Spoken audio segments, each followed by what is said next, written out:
Hopefully I'm not too close to my stuff. All right, y'all, let me go ahead and click on the intro of the net. Nice. Okay. All right, YouTube. As you read by the title, we are what is that? She can't be his type.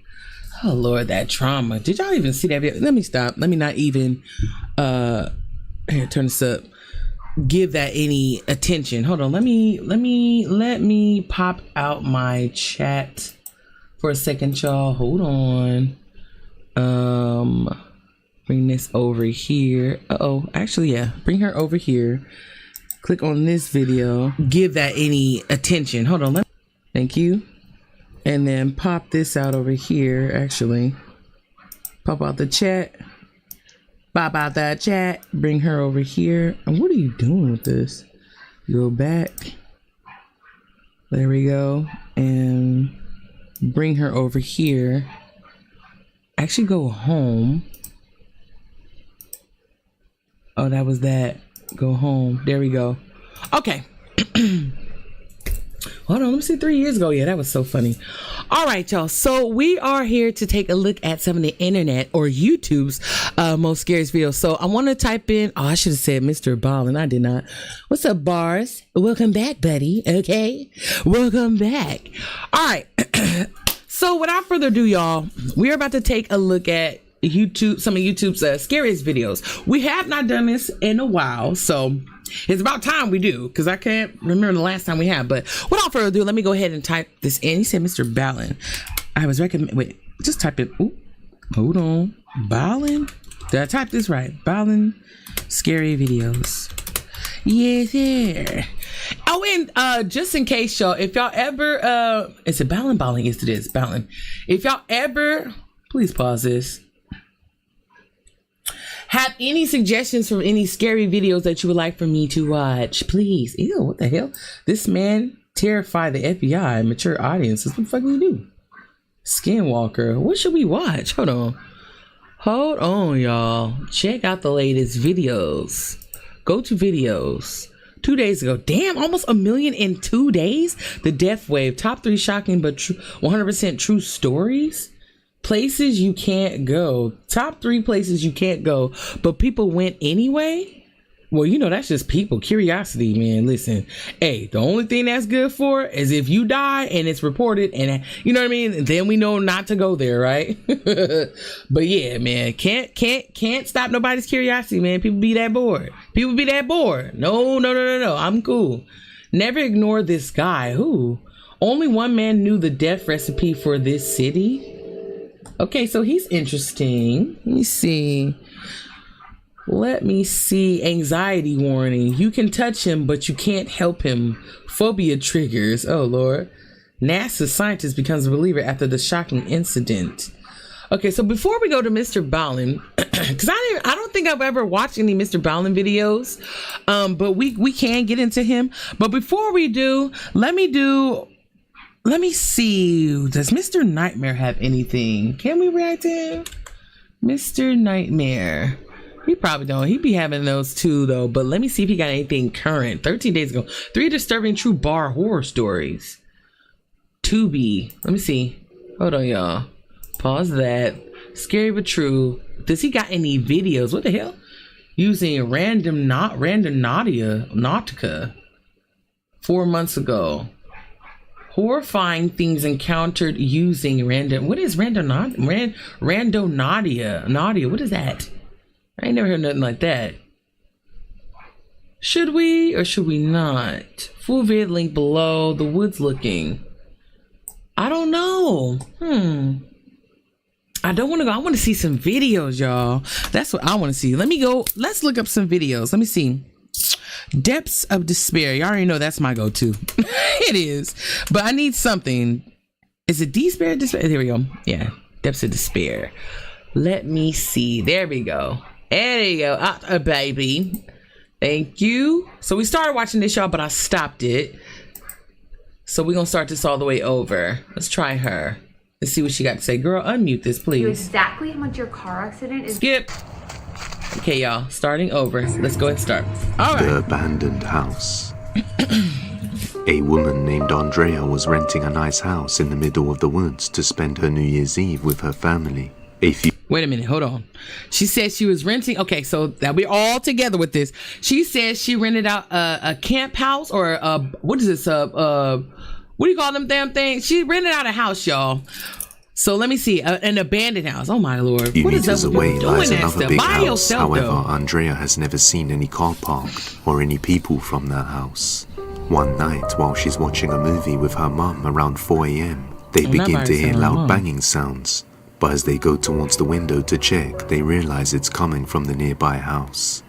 A few days later, and Andrea has been hearing these same noises every night. Thinking the house is abandoned and something strange is going on, she decides to pull her phone out and record as she approaches the house. This is what she captured. Oh my god. Estoy parando en esta casa que tengo acá atrás. I'm stopping Pero at de this noche house, escucho but at night I golpes hear en esta casa banging que in está this acá. house here. Ahí. Me quiero acercar. I want to get A ver si veo a closer, alguien o a ver see si if veo I see algo. someone or anything.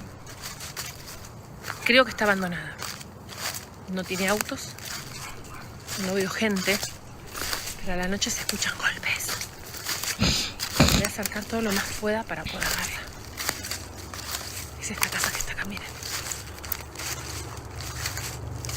Like, oh wait a minute. Let me just say this. First of all, why would if it's not the actual house you stay in, I don't give a damn, okay? I don't need to go explore the next house over, and it's a good distance away, okay? It's not like it's smack next door. You heard some banging over there and you want to go check it out. Girl, it's this little thing called minding your damn business. I think you should practice that. The hell? Oh, you gonna learn today.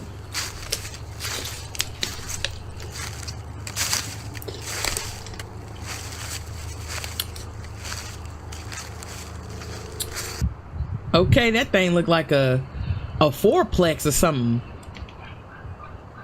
Got to be. Voy a ir mejor por el frente de la casa. Tiene también esta casilla que está acá. Pero Too está nosy. She too nosy. And it's getting dark too, y'all. Hell no, I'm good.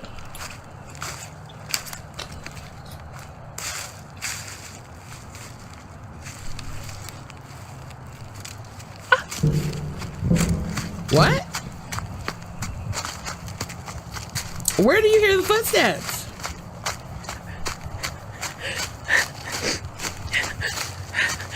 Are you crying? Hold on. Ay, escucho ruidos.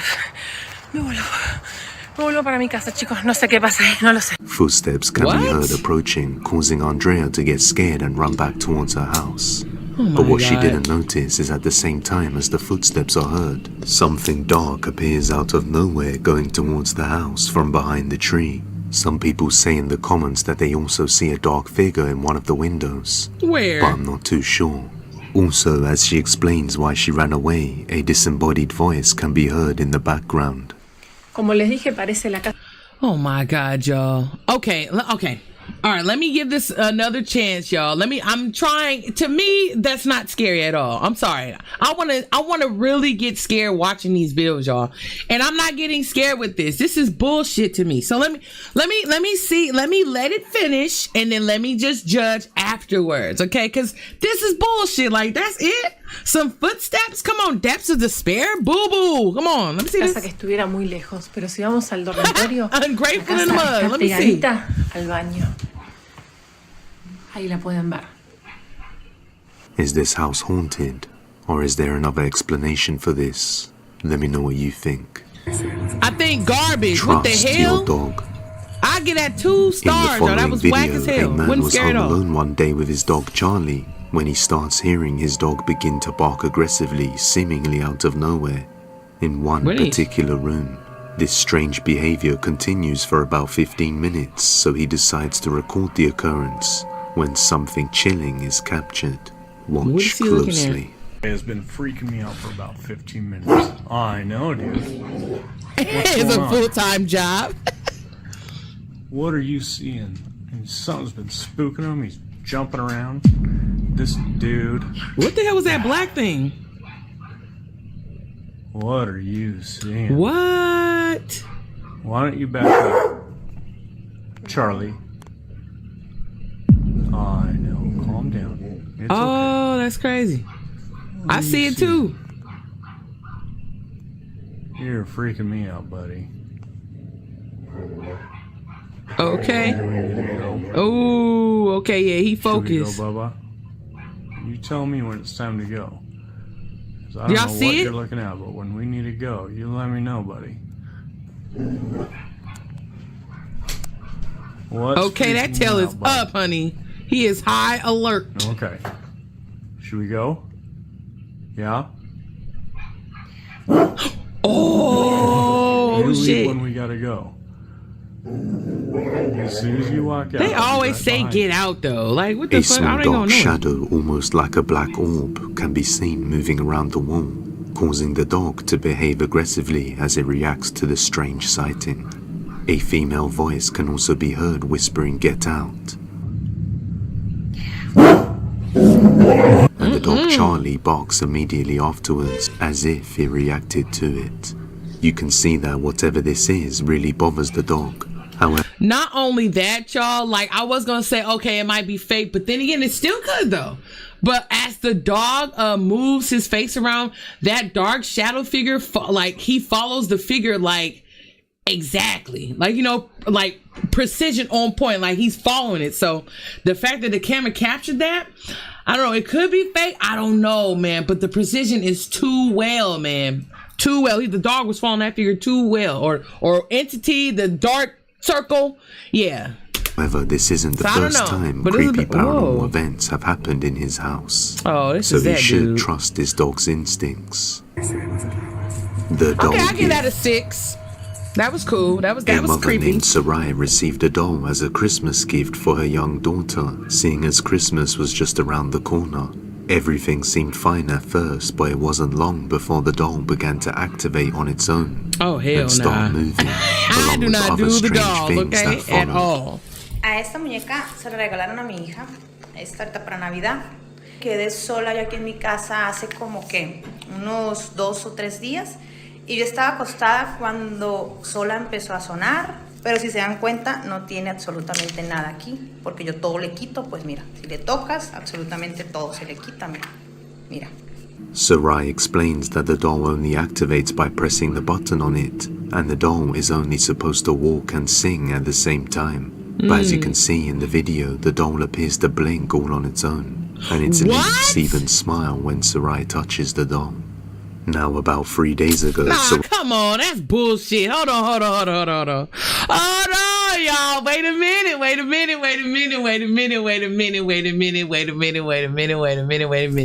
I know you lying. First of all, I would let y'all know that was an edit when it came to her smile, okay? That was an edit. That is not real. Blinking, okay, that's a different story. I think the blinking was actually real. But the smiling, stop playing with me. Please, see? Oh, my God. I don't know, y'all. Benefit of the doubt, dear. Benefit of the doubt. Maybe it is. I highly doubt that shit. Hold on. Let me rewind that again. As he explains, y'all look at the mouth closely and you tell me if you think that's real. The blinking, I think is real, y'all. And usually the blinking only should happen when you lift them up, not versus them standing there. That's different, okay? Usually when you tilt the doll back, it'll close its eyes because it's supposed to look like it's supposed to be sleeping, right? Then you tilt it up, then the eyes open. That doll's eyes were opening and closing, and it was not laid back. Now, I believe that. I believe the blinking is real, but I don't believe that smile, y'all. Look at this shit. Hold on, let me see. pressing the button on it, and the doll is only supposed to walk and sing at the same time. Come on, Depths But of as you can Despair, don't see do in the me like video, that. the doll appears to blink all on its own, and its lips even smile when Sarai touches the doll. Now, about 3 days ago, Sarai that was home smiling was alone not laying real. down at night around 2 a.m. when all of a sudden the doll begins to turn on by itself.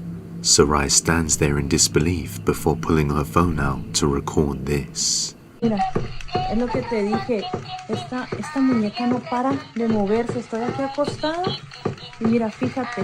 There's no No deja batteries de in it? moverse, no deja de sonar sola, yo no la he tocado absolutamente para nada, la he tocado para nada, la he movido y mírala. Y estoy totalmente sola, o sea, es en serio, no hay nadie. ¡Ay, Dios mío santo! ¿Quién está ahí? Don't ever open the door. What's wrong with you? Hola. Y es que no hay nadie, o sea, yo estoy sola en la casa, mira. No te estoy mintiendo, estoy totalmente sola aquí en la casa. La niña no está, porque pues la niña está ahorita con mi mamá, la niña no está. ¿Soy yo o la maleta se movió? ¿Quién está ahí? Virgen Santa. Virgen Santa. That's what I'm talking about. Se acaba de mover hacia mí. Se sigue They moviendo. saw, girl. We seen it. Allá abajo estoy toda nerviosa. No hay nadie. Yo estoy totalmente sola aquí en la casa. What are these coffee concentrates, Oh, damn, that and look why like blood. is What the everyone fuck? using them? By the way, they are Okay, this matching is their okay. Black It's heating Friday up. sale. It's heating up, y'all. Estaba acostada. Ya está bien tarde. Son como la 1, las 2 de la mañana. Y esta bendita muñeca empezó. Ya me da hasta miedo tocarla. Empezó sola a moverse, a cantar. Ay, Dios. Oh, honey, you got to get the fuck out of my Mira house. esta puerta. That doll's outside, honey. Mira, Please. van a abrir literalmente esta puerta. I got that perfume. Girl, shut- Hola. No, pues yo sé que no hay nadie porque yo estoy sola, pues. No hay absolutamente nadie aquí. No tengo más que claro, no hay nadie, mira. Aquí estoy yo totalmente. Padre You got a nice little celestial, house. ¿soy yo? ¿Estoy mal o hay alguien What the fuck was that? I know y'all saw that, right? Oh, I don't like this. Okay, I know y'all saw that. I know y'all saw. Look at that reflection in the damn window. Go back. What the hell was that? No tengo más que claro, no hay nadie, mira. Aquí estoy yo totalmente. Padre celestial, ¿soy yo? ¿Estoy mal? o hay Girl, alguien how did she parado? not see that? It could have been edited, Tosh. Esta cosa se está... Mira, mira, fíjate. Va para el cuarto de la niña. ¿Te das cuenta? Mira, Man, nah. va para el cuarto de la niña. What the ¿Qué hell? tienes? Muñeca. Tengo nervios de tocarla. Muñeca, ¿qué tienes? ¿Por qué lloras? No llores. ¿Qué tienes? ¿Qué quieres? This could A be ver, dime, ¿qué fake. quieres? ¿Qué es lo que te pasa, muñeca? ¿Estás enojada? ¿Qué tienes, pues? ¿Qué What the tienes? hell? Man, nah. This is fake, y'all. This is fake, man. This is fake. This is fake. Keep in mind, y'all. People be making these type of videos because they need the coin. Ain't nothing wrong, but girl, you ain't finna fool me. I know you lying. Just because she said that she's alone in the house by herself, she ain't. She ain't. I know damn well that dog did not hop off of that damn nightstand, okay, and get to walking around. Come on. No, come on. We have a brain, people. No, you would have heard that, right?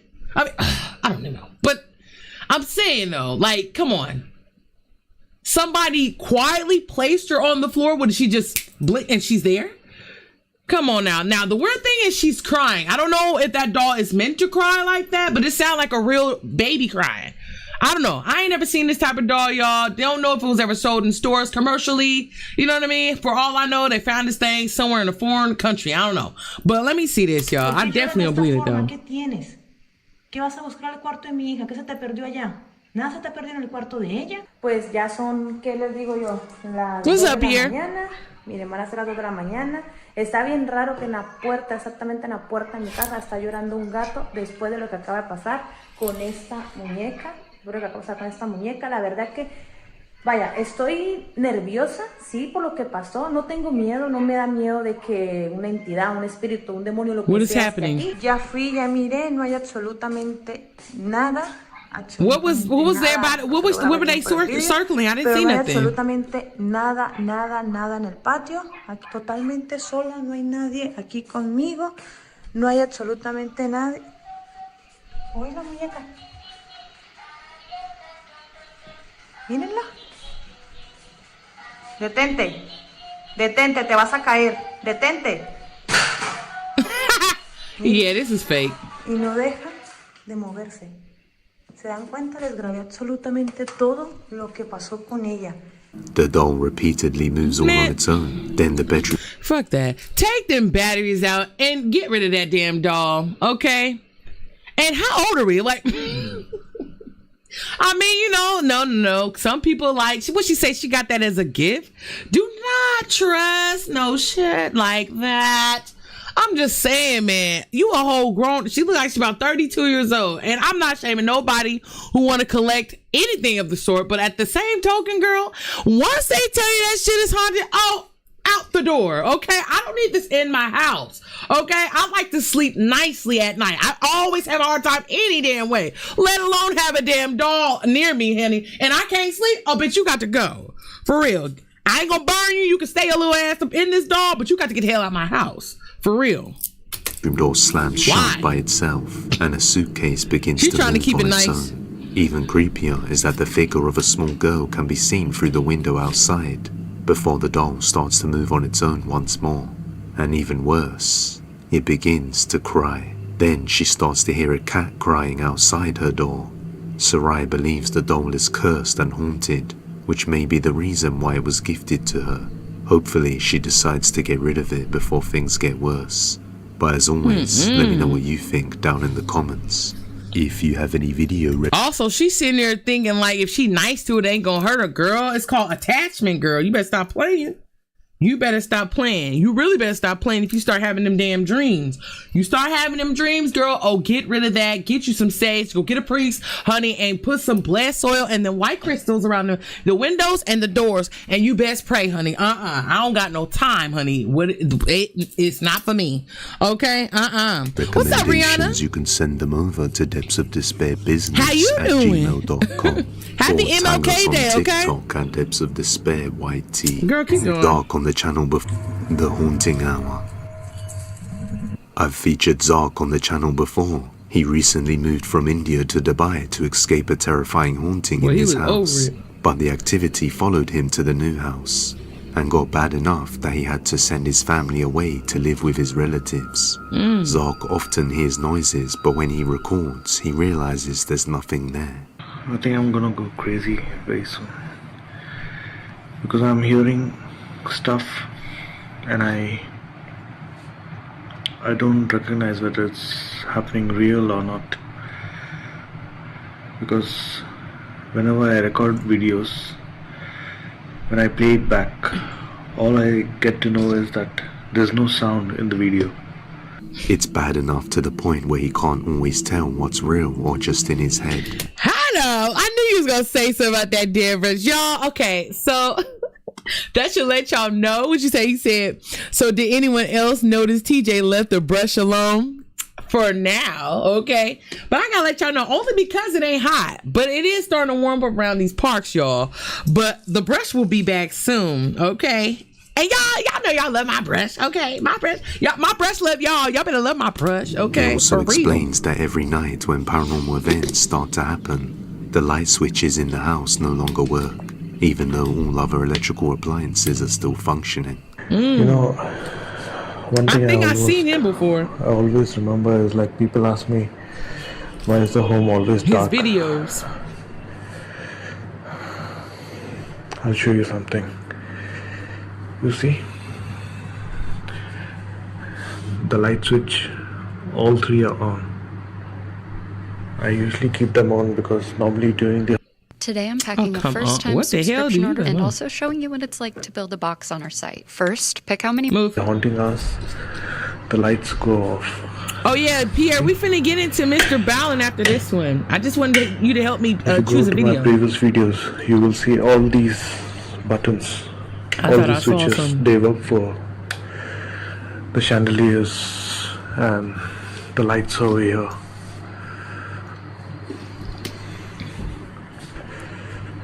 Plus, you see the kitchen. The kitchen light is on. How do you hear in one ear? But there's no light. I'll show you something. See? The restroom. Nothing works.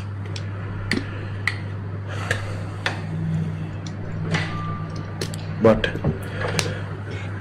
rest everything works in the house. And that's the most strangest part.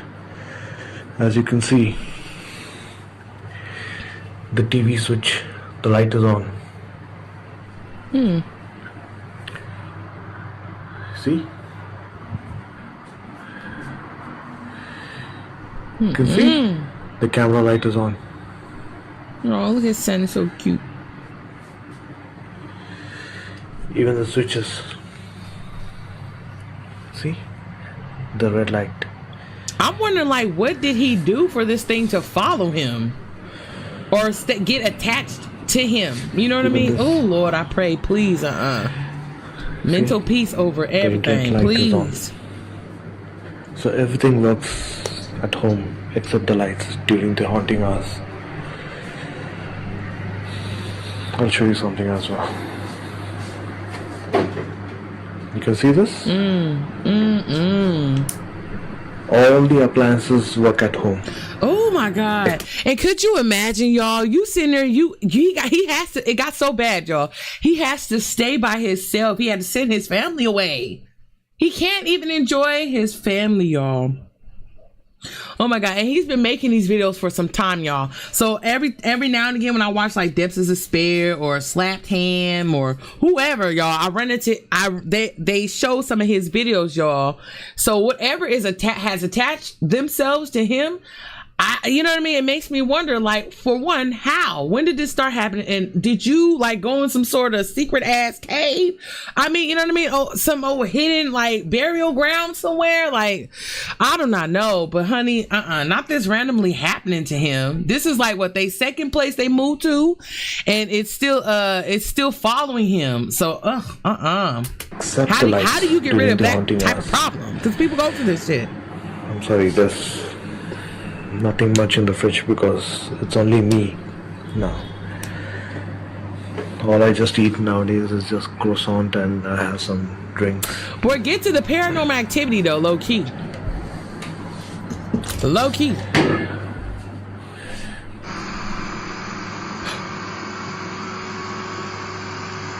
What's happening again? I spoke too soon.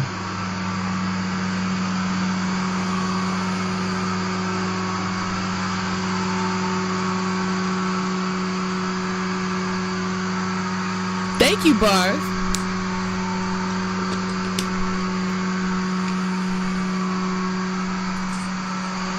That shit just cut on by itself, bro.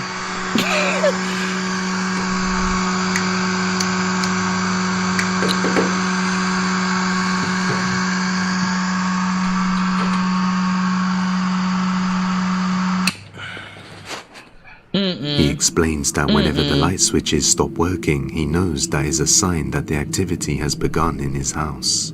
Shortly afterwards, the hairdryer turns on by itself. He then goes back to bed to try and sleep a bit before he needs to get ready for work, but he is abruptly woken up by something utterly terrifying. Oh my God, I hate when they say that. That's sweet. I just woke up and there was some sound over here. But it's very strange that lights are on now. Normally hell there's no clothes everywhere. What the hell? The light, but I could hear some sound.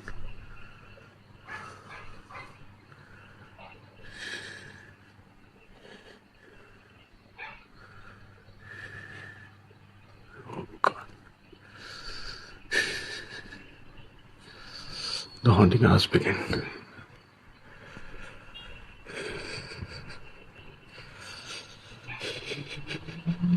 Is he crying?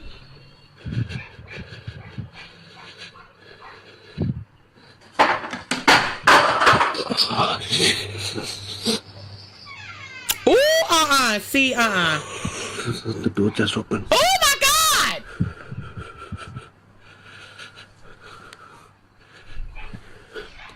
I couldn't do it. Bitch, I'll sleep outside. Fuck it. I cannot do it. I do not like that, y'all. Y'all already know. As soon as you enter your room and it's time for bed, you close that door and you lock it, right? Okay, to avoid the evil abyss, right? The evil shit. Okay, because it's gonna be dark, right? You think you protect the whole time. They can unlock your door and open it? Oh, I don't know about this. I do not know about the girl. I sleep outside. Fuck it. I can see everything, man. Listen, at least I know. Hopefully, people are walking around me. I ain't going crazy. I can't. We're going to the nearest park, okay, and we are sleeping there. I'd rather that than to sleep in my own place, bruh. And all this shit happening? Yeah,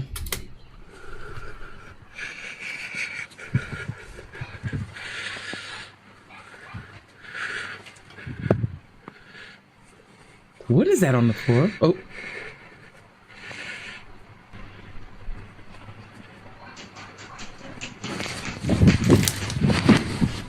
I do not.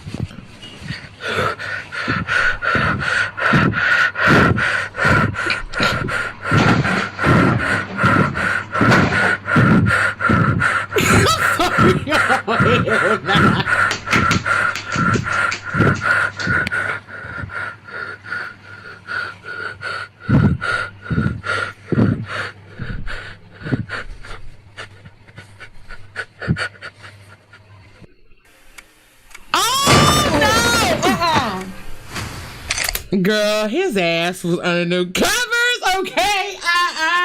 Baby. You paying rent for that shit? Oh, I'm good. You paying rent for that shit? Oh, honey, no. Hell nah, Bro, he was under them covers breathing like he was 5 years old, bro. Ooh, Lord, I do not mean to talk about that man like that, but boy, your ass was under them covers like you was 4 years old, bro. Like, okay, I know his ass wish he can go to his parents and be like, can you help me, mommy, daddy? Okay.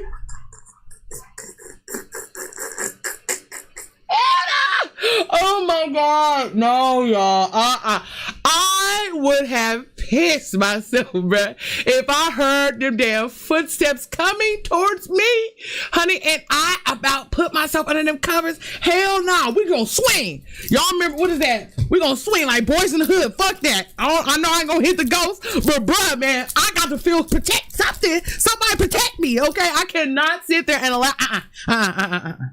Boy, you better put that damn salt around your bed, and you best listen to some music. Fuck them ghosts. Put them headphones on, and fuck it, okay? I got to sleep, bruh. I got to sleep. I can't go crazy. I can't do it. I cannot. I refuse to deal.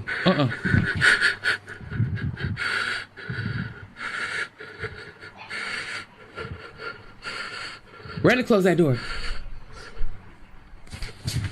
There you go.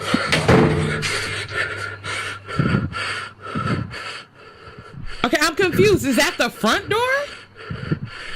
Some objects fall off the shelf on their own, and the bedroom door begins to open by itself. And as Zark approaches to close it, what sounds like bare feet footsteps can be heard running towards him. Man, causing him to panic and jump into bed. Zark has been searching for a way to get rid of this entity plaguing his home, but to no avail so far. So he endures the torment all alone for his family. Hopefully, we get some more updates soon. Subscribe and hit that bell icon. Oh my God. So you never miss an upload. The basement. You said, wait a minute, you said, I feel you, TJ, but rent too damn high. That ghost just got put on up. Man, listen, we're gonna have to do something, y'all. He can't even go to sleep. You gotta be able to go to sleep, man. It's one, trust me, y'all.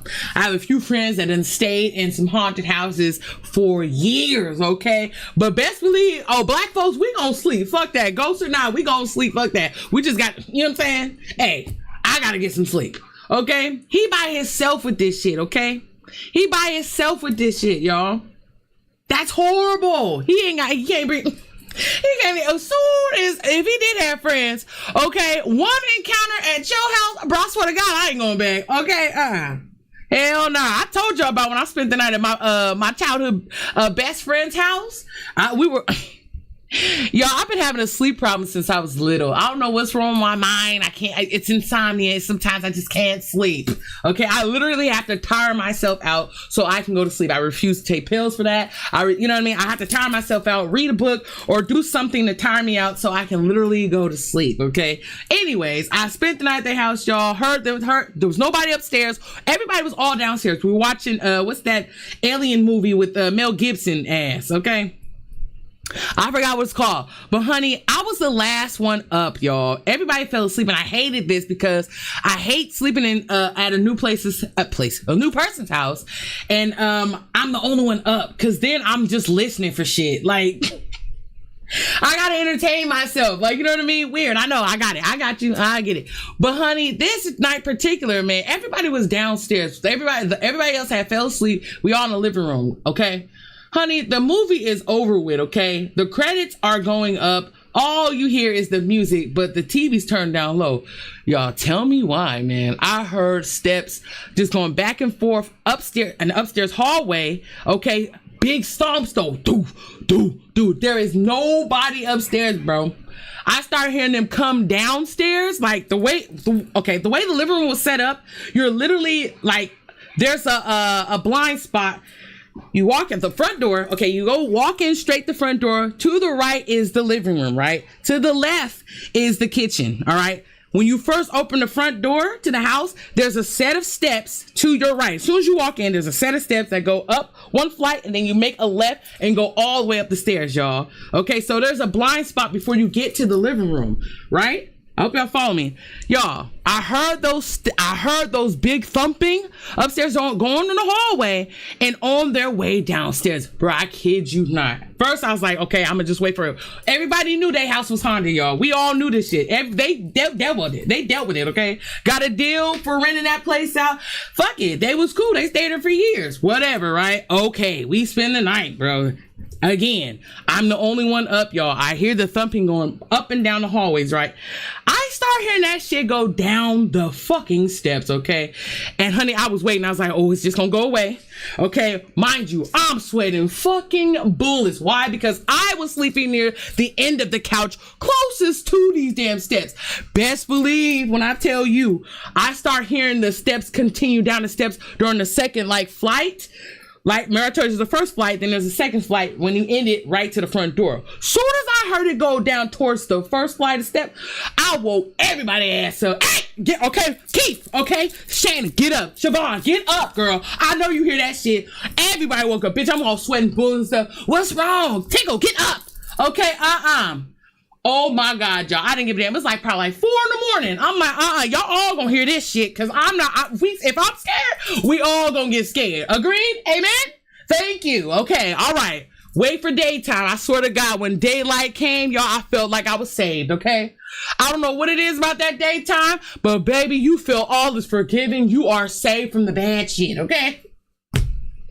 Oh my God, bro. That was the first time spending the night at their house. Oh my God. Second time we spent the night in their room. I don't even want to talk about it. Yeah. Well, I saw, anyway. Anyway, y'all. But yes, I have definitely had some paranormal encounters, y'all. Definitely. Okay, everybody got to get the hell on up, honey. I am not playing. All right, y'all. Hold on. Let me see if this is done so we can get into Mr. Bobbin. Named Abby was visiting the Colonial Williamsburg, one of the world's largest living history museums. Mad at me. I didn't give a when damn. She noticed a path to a basement somewhere in the building was open and decided to go down and explore, all by herself. This area is usually off limits, so she decides to pull her phone out and record. The basement. And this basement, I've never been able to go in here before.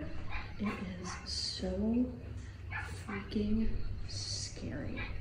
Why are you there then? There are these, what looks like prison cells down here. A big ass house, okay? Look at these. Tell me it's not absolutely perfect. What the hell? The hell was that? Did you? And I just saw a shadow too.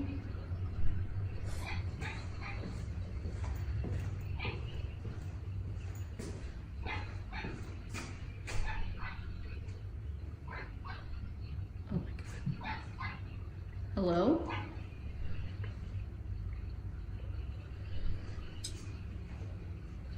A sudden sound can be heard and then a shadow can be seen moving along the barrels from right to left. But when she pans the camera in the direction it came from, there's just a dead end. Abby believes the place is haunted and says she felt a strange vibe down there. But I'll let you make the final judgment. Now check out this video about a man who kept dreaming of a dark demon and woke up with bruises before he sees it for real. Trust me, you haven't seen a video like this. Just click the thumbnail. Okay, that's this rare 5 scary ghost videos to strike extreme fear in your hearts. They ran out of certain titles. Okay, y'all. So we can either do, oh, excuse me, that damn burrito, y'all, which was so good. Cold, honey. Okay, cold for the gods. All right, y'all. So we can do another Depths of Despair because I am curious about that. What do you say? He was dreaming about a demon, then he woke up with bruises. Okay, that sounds interesting. Or we can do Mr. Ballin now. What should we do? Get out of here. What's this? It said, who the fuck did I move in with? Part 1 to 3. Oh, Lord. Who is this by? Derek Branch? Derek Branch. Okay, let me see this. Mr. Ballin. Mr. Ballin. And you got to help me pick a video. I don't think we even got into... Girl, pause. I don't think we even gotten into in his videos before, Pierre. So, I don't know. What's one that you think is good? SDM files. NASA become... Yeah, we saw that. Well, we didn't see it, but I read that one. The most extreme story of revenge I've ever told. The scariest basement story you will ever hear. 43, though. You can touch him, but you can't help him. Phobia triggers. Wait, you can touch him, but you can't help him. How many subscribers does he have? Oh, damn, 9.7. Okay, oh, he's serious. Okay, let me see this. Out with the bang. This will sadly be my most soul-crushing video of 2024. What does that say? No bait. Let me see. I'm tired of Ohio State. I mean, I'm glad they represent the Big Ten, but dang. Hold on, what y'all talking about? Everyone gotta get up here. Oh, say, y'all talking about that. Okay, let me see here. All right, places you want top 3, places you can't go. I do not know. The Death Wave. I want something really good. Something really good. Let's go to his popular ones and see what they talking about. This child star is evil. How many? 32 minutes? 3 years ago? Let me see. Navy SEAL goes rogue in Iraq. Mature audiences only. 18 million in 3 years. Damn. This man terrified the FBI. Mature audiences only. The most believable alien encounter. The Skinwalker Ranch story. This frat boy did the unthinkable. Oh, Lord. Let me see. He did a video about 4 years ago. It was decent. It was a backstory video. So which one? I low-key want to see this. This man he terrified the FBI, but what did he do? Or the child star is evil. Let me see this. Just give me this one. It starts somewhere. Cheaters hate this website. Start somewhere. A Spokio name search may tell you who your partner is getting close to. Of the hundreds of stories. Now, y'all, I've never watched a Mr. Ballin video before, so let me see. I want to get a proper introduction to him, so I figured I can do that by going to his popular video. So here is his most popular video. Let's see why everybody else liked it. On this channel. Today's story is going to easily rank in the top 5 most distressing I have ever covered. I swear to God, he looks like somebody you would definitely see at Home Depot. Okay, you know what I'm saying? Low key with himself. All right. Let me leave him alone. Let me see how he coming, y'all. Let me give him a chance. I know. Okay. Now, there is not any graphic footage or images included. However, there is a very upsetting sequence that happens at the end of this story. And so for that reason, viewer discretion is advised. But before we get into today's story, if you're a fan of the strange, dark, and mysterious delivered in story format, you come to the right place because that's all we do. And we upload once or twice every week. So if that's of interest to you, please take the like button hostage and force them to wash your dishes while wearing a very long sleeve shirt, but don't allow them to roll their sleeves up. Also, please subscribe to our channel and turn on all notifications so you don't miss any of our weekly uploads. All right, let's get into today's story. Weird way to tell you to like button, but I like it. All right, y'all, Mr. Ballin. See what this guy's about. Well deserved. Oh, Lord.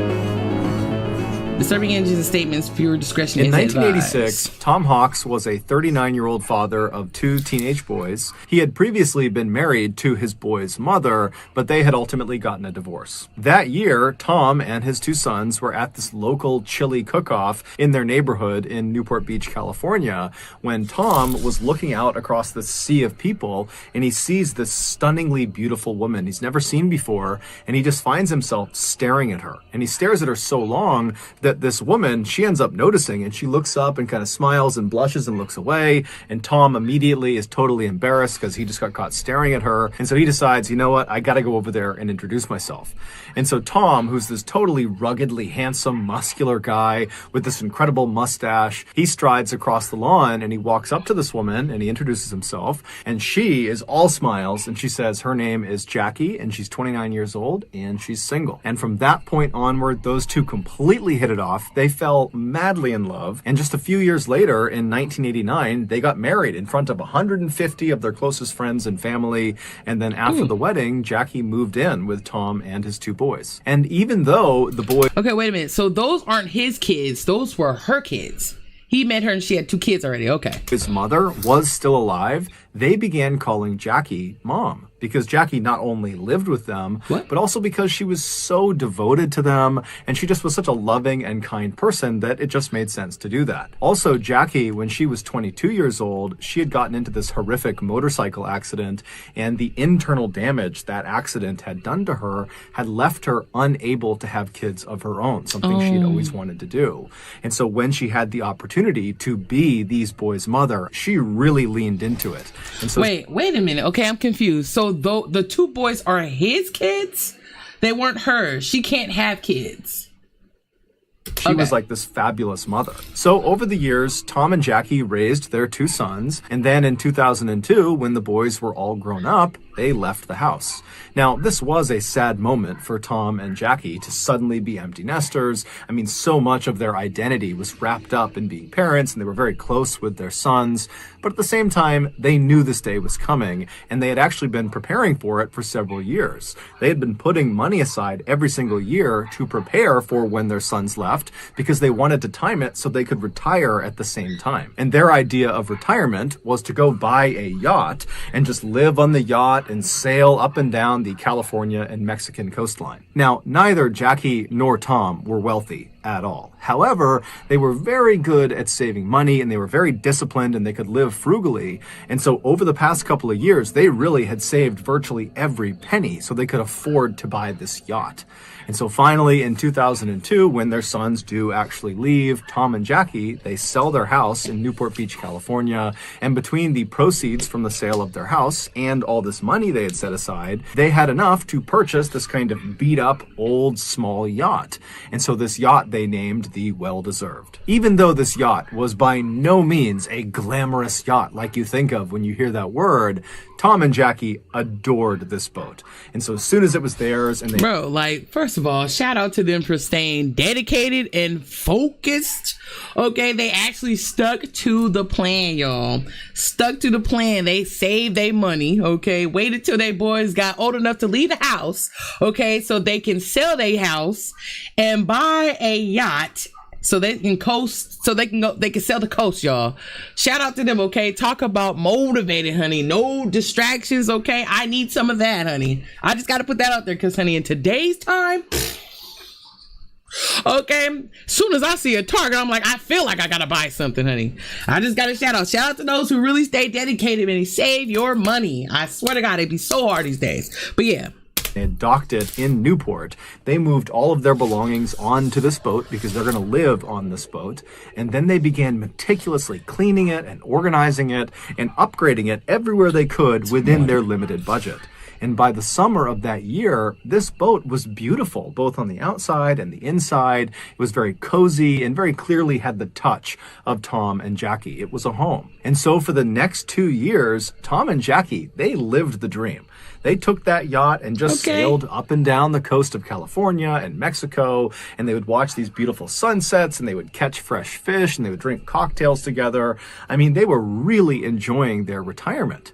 Then, in 2004, they got some unexpected news.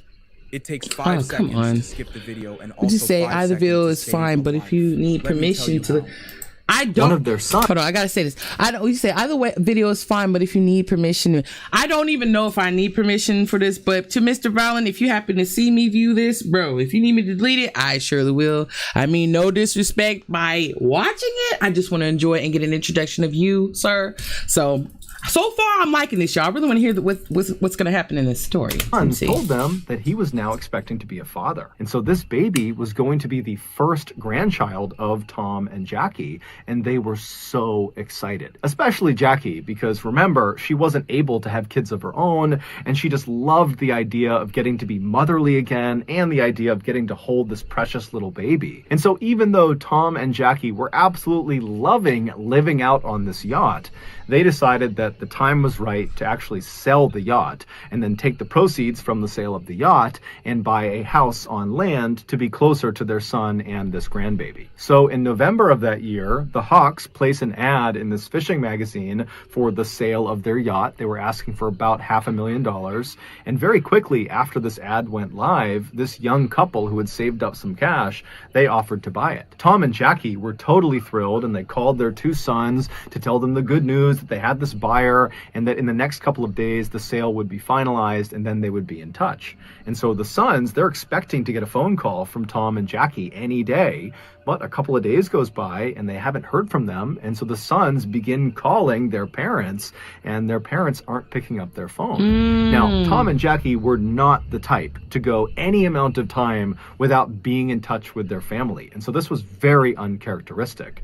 And so when Tom's brother, Jim, who was a retired police chief, when he heard about this sudden silence, he just got in his car and drove to Newport Beach, California to see if maybe they had not finalized the sale of the yacht and maybe the couple was still on the yacht and he could go check in with them and make sure everything was okay. And so Jim, along with a friend of his, they arrive in Newport Beach, they make their way to the dock where the yacht was being held, and they go down to the floating section of the dock and they walk right up alongside the well-deserved, and just from where they're standing, it does not seem like anyone is on the yacht. However, as they're standing there just kind of looking at this yacht right in front of them, Jim notices a couple of oddities. He sees there are lines hanging over the side of the boat that should have been stowed. And Tom was known for being incredibly meticulous and orderly. I mean, that yacht was spick and span always. And so he would not have left these lines draped over the edge of the boat unless he was on board,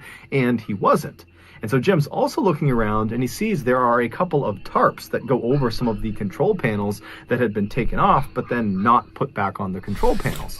Okay, so basically they're saying that, okay, it's not like them to leave anything undone or, unkempt on their yacht. They kept it nice. And not only that, they were trying to sell it. So nothing should be out of order. So basically something looks suspicious, y'all. I don't know, y'all, but it is weird that they found somebody to buy this yacht for $500,000. And then the next day they went missing. I don't know, y'all. I don't know. And so again, that's not something Tom or Jackie would have done. And then there's also some dirty towels kind of hanging out of one of the portholes. And so overall, the impression Jim and this friend got was, I guess they must have finalized the sale of this yacht, because clearly the new owners of this boat, they're the ones that are in possession of it, and they're the reason it's sloppy, because Tom and Jackie, they never would leave the boat in this condition. And so Jim pulls out his own business card and he writes a note on it that he's looking to speak with the new owners of this boat because his brother and his brother's wife had sold this boat to them, but now they're missing. And so please give me a call back. And so Jim and his friend, they leave the boat, they leave the dock, and they begin to leave the area when Jim's cell phone rings. And he picks it up, and it's this 21-year-old woman named Jennifer De Leon. And so she tells Jim that she got his business card on her yacht, and that yes, she and her husband had recently purchased this yacht from the Hawks. But like Jim, they were having a hard time getting in touch with the Hawks as well. Because after acquiring their boat, Jennifer said she and her husband realized there were a couple of controls on the boat that they didn't know how to use. And so they needed to talk to Tom and Jackie to explain how to use them. Also, Jennifer said she had found some personal belongings that belonged to Tom and Jackie that were stuffed in a couple of drawers that just got left behind. And so she wanted to return that property to them as well. But she's telling Jim, I'm trying to get in touch with them and I can't get in touch with them. And so Jim asked Jennifer, when was the last time you or your husband saw Tom or Jackie? And she would say, the last time we saw them was when we actually finalized the sale of the boat. When we literally... Wait a minute, hold on. Did I catch that right? They said that the brother went on the yacht and, hold on, rewind that. Did he say he still found some belongings that belonged to his brother on the yacht, even though he sold it? Hold on, y'all. Hold on. Just let me make sure I follow that. But she's telling Jim, I'm trying to get in touch with them and I can't get in touch with them. And so Jim asked Jennifer, when was the last time you or your husband saw Tom or Jackie? Yeah, that's weird. And she would say, the last time we saw them was when we actually finalized the sale of the boat, when we literally gave them the money and we watched them take the money, hop in their car and drive away. Jim asked her if she had any idea where they might have been going. And Jennifer said, we really didn't have that many personal conversations with Tom or Jackie. It was mostly just business stuff. But in the limited personal interactions we did have, Tom would always talk about how he and Jackie planned on buying a house in Mexico in this town that bordered Arizona, because apparently they have a son that lives in Arizona and he's about to have a baby, and they were talking... Nah, I'm sorry, y'all. I'm probably late to this. Bear with me, I'm so new to this stuff. But I'm saying, though, if you talking $500,000, let's start there, okay? And it's just the four of y'all? Oh, no. We need a witness, okay? She said, what did she say? She said last time I saw them, we just gave them the money and they drove off in their cars. They seem too sharp of people to sit there and just let it go like that. We need a witness, okay? Lord, somebody gonna have to witness this, okay? Just in case. That's a lot of money, okay? A lot of money, all right? To just fork over, all right? And then you just sold the boat like that? Nah, come on now. That's suspicion too. Okay, we got first one. They saw there's some leftover items on the boat. If I'm selling this boat, I'm moving all my shit off by any means. So for one, make sure ain't nothing personal on there. All right, it's supposed to belong to somebody else once you sell it. That's the suspicion one. So their stuff was still on the boat. Nah, bullshit. Okay. Bullshit. We already know they got awful. Let's just see who did it. And then second one, what the hell? So nobody was there to witness y'all sit there and take $500,000 and sign off like, hey, here's the proof, just in case they be like, oh no, so no funny shit happened, right? You follow me? Am I tripping on that? Nah, let me see it. That's some bullshit, man. Let me see this. How they wanted to be very close. Jim thanked Jennifer and asked her, if you hear from Tom or Jackie, please let me know. And then Jennifer says to Jim, same thing to you. If you hear from them, please let me know, because I need to talk to them too. Right, trying to act. So they hang up. And Jim is left thinking, what's going on here? And then Jim remembers there's this woman that Tom and Jackie had hired. Her name was Patricia. And for the past couple of years that they had been out on their boat, they knew they would not have great internet. And so they would not be able to consistently be able to pay their bills and pay taxes. And so they had hired this woman, Patricia, who was also a friend of theirs, to basically pay their bills and manage their finances. And so Jim gets her number and he calls Patricia. And the first thing he asks her is, hey, have you spoken with Tom or Jackie recently? And she says, no, I haven't. And so Jim explains the situation and then asks Patricia, has Tom or Jackie recently made a large deposit into any of their accounts? Because just a couple of days ago, they would have received nearly $500,000. And so Patricia, she checks the accounts and she says, no, there's been no deposits made. And so Jim and Patricia are talking on the phone, trying to rationalize why Tom and Jackie would not have deposited so much money. And they really couldn't come up with a reasonable explanation for it. And so after Jim hung up with Patricia, he just had a bad feeling about what was going on. Right. And so Jim called the Newport Beach Police Department and he officially reported Tom and Jackie missing. The first thing yeah, y'all. See, I told you that'll make. First of all, I didn't even know. That's how you know they had money, honey. They had a whole accountant, somebody dependent on to help them sort out, handle their money, okay? But they didn't sit there. They didn't even put the money into their account, y'all. I told you $500,000, y'all. Yeah, that's weird. It's official, man. And we already know the couple that supposedly bought the yacht. Oh yeah, high suspicions, y'all. High suspicions, man. That don't make no sense, man. You said you gave them the money, but then again, we don't know. We don't know. We don't know yet. We don't know yet. We don't know the end of the story. Tasha, stop jumping the gun. Let me just listen. Newport Beach Police Department did with this missing person report was to do some digging on the new buyers of this yacht, the De Leons. And when they looked at the 25-year-old husband named Skylar, they discovered he was a felon. He had been arrested and convicted of armed robbery and had spent some time in jail for it. Lord. And so naturally, the police were immediately suspicious of Skylar De Leon, and really the De Leons in general, because they were the last ones to see the Hawks before they went missing. And so they sent one of their detectives down to the dock to just kind of walk around the yacht and just kind of feel it out, see what's going on down there, see if there's anything unusual. And so this detective goes down to the dock, they walk onto the floating section of the dock, and they walk right up alongside the well-deserved. And from the looks of it, it doesn't appear that anybody's on board. And as this detective is kind of looking in the window and just kind of looking around, they think they see what looks like a... Listen, if y'all are still making coffee the whole way, they love to give you these ads at the very heart of what you need to hear, bro. Please move. Handprint inside the boat, and so that would end up being rewind. I'm so sorry, y'all. This detective is kind of looking in the window and just kind of looking around. They think they see what looks like a bloody handprint inside the boat, and so that would end up being enough to get a search warrant. And before long that day, there were police swarming this boat, looking all over it. But it would turn out that was not a bloody handprint. It was actually just some rust, and there was nothing else of significance that was found on board this boat. And so the police are pretty... Wait a minute. Come on now. Hold on. Wait a minute, Mr. Ballin. Hold on. Wait. So they mistook a smear of rust for a bloody handprint? Didn't nobody think to get close to actually confirm?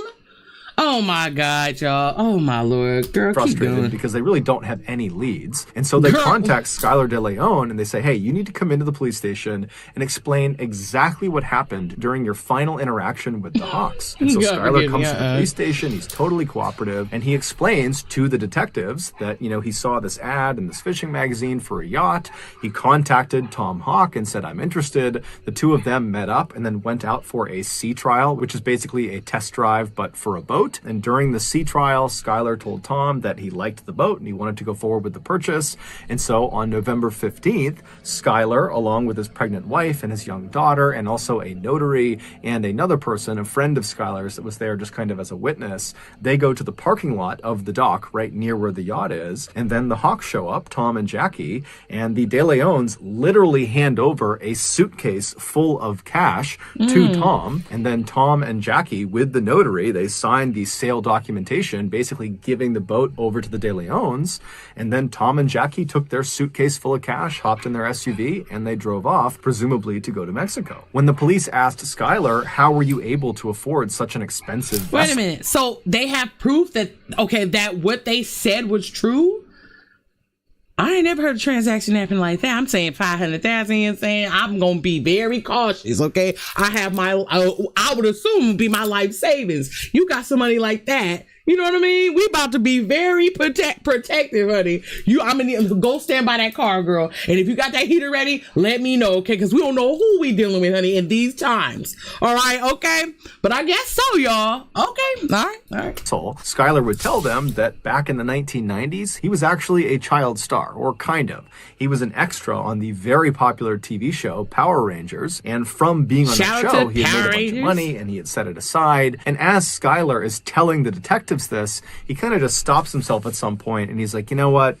That's not really the truth. The reality is the reason we had the money to do this is not because of the cash I got from being a child star.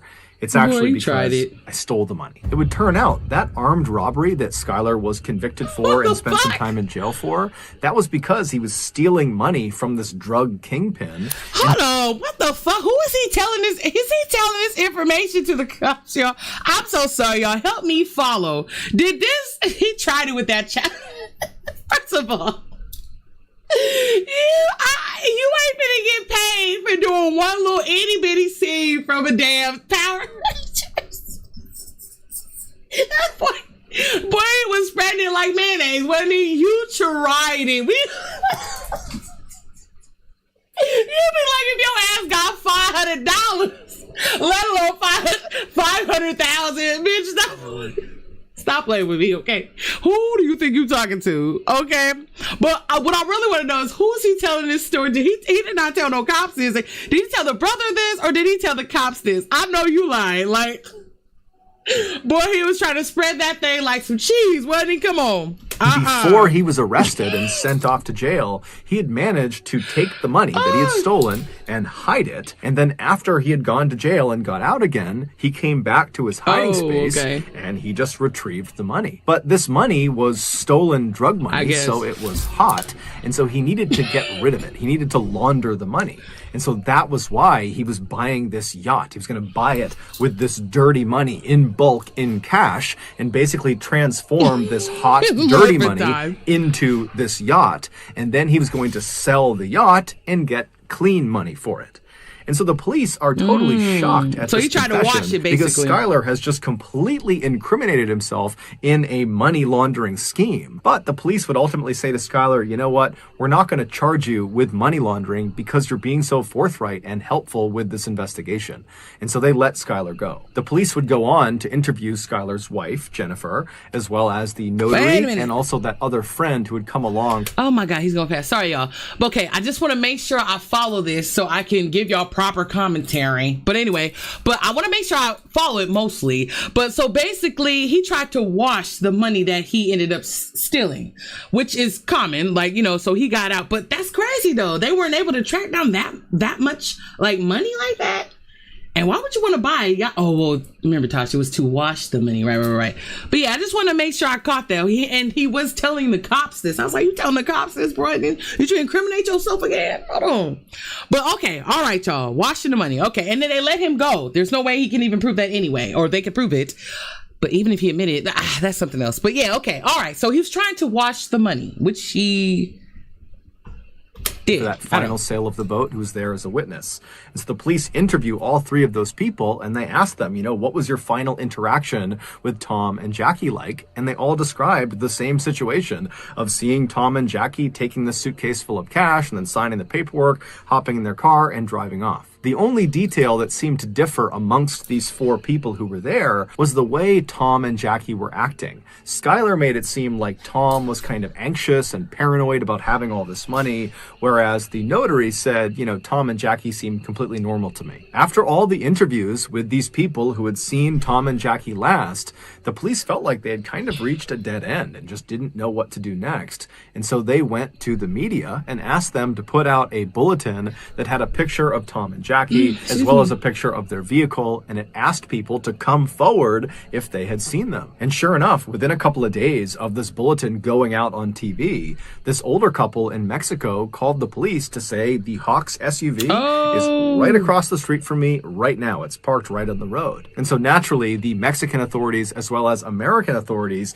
they rush to this location and they charge up to the house where this SUV is parked, and they're kind of expecting to find Jackie and Tom inside, or someone that at least knows Tom and Jackie. But when they knock on the door, this guy nobody recognized, someone who was living in Mexico, he comes up to the door and he's looking very confused, and the police ask him, you know, whose SUV is that parked outside? And he said, oh, well, that's my friend's car. And they say, well, is your friend Tom or Jackie Hawks?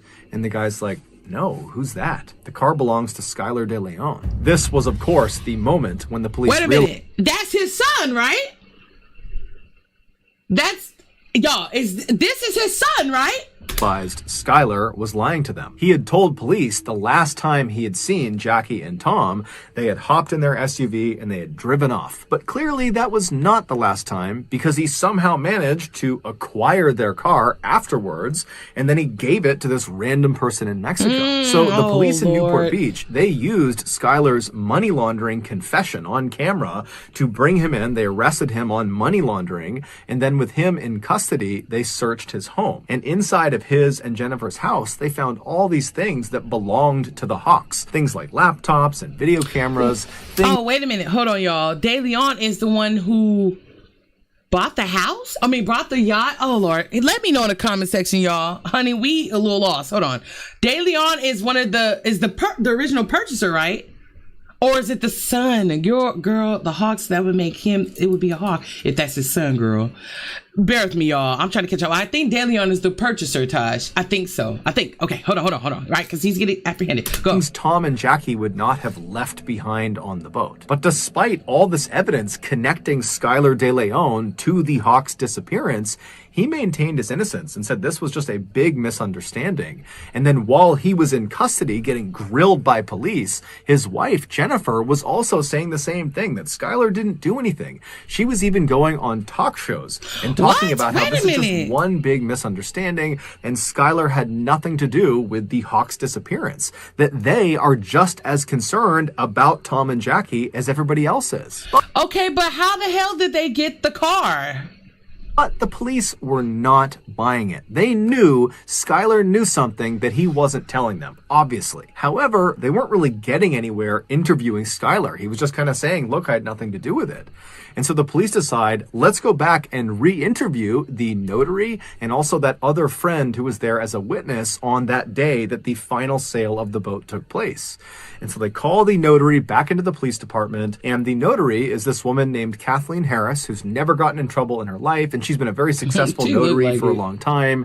And so she sits down, and they ask her again to describe her final interactions with Tom and Jackie. And once again, she says, yep, they came over, they signed the paperwork, they took their cash, they got in their SUV, and they drove off. But under follow-on, very intensive questioning by the police, Kathleen would finally break. And she would say, actually, I've never met Tom and Jackie in my entire life.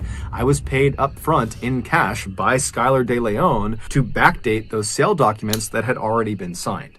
I have no idea what happened to Tom and Jackie. Next, the police went out and got that. Okay, y'all, I might have a dumbass moment. Okay, a notary is somebody is like a witness, right? Somebody who can say that, oh yeah, this is what happened. And basically, yeah, a witness. Somebody, if something goes left, they can vouch for you. I got that right? Is my brain ticking right? Is it going right? But then they just caught, she said that she was never there. So she got paid to say that or write that down. Oh, Lord, y'all. This is crazy. Friend who was also there at the time of the final sale, that witness, his name was Alonzo Mason. And so they bring him in and they ask him, what was your final interaction like with Tom and Jackie? And at first he stuck to the story that, they got the cash, they hopped in the SUV, they drove off, that's all it was. And the police stop him and they're like, we just spoke to the notary and she said she was lying. She wasn't even there. She had backdated those documents. So we know you're lying. And so as soon as Alonzo got caught red-handed, he began to clam up. It was pretty obvious he did not want to say anything else. And since the police really needed something to happen with this case, they said to Alonzo, we will make sure your sentence is heavily reduced if you tell us everything you know about what happened to Tom and Jackie. And so Alonzo says, okay, I'll tell you. Oh, Alonzo Lord. was a young guy, very impressionable. He was in his early to mid-20s. Unlock a new world of efficiency with Asana. Automate workflows so your team can have less follow-up. I hope I'm following this right, honey. It's a whole lot of people, baby. At asana.com. Come on. And he was actually a jailer, and he had met Skylar when Skylar was in jail. He was in jail for that armed robbery. And so after Skylar gets out of jail, Alonzo and Skylar somehow stay friends, and they spend a lot of time together. And then in November of 2004, Skylar pulls Alonzo aside, and he confesses to him that he is in fact an international assassin, that people paid him to kill people, but only bad people, Skylar said.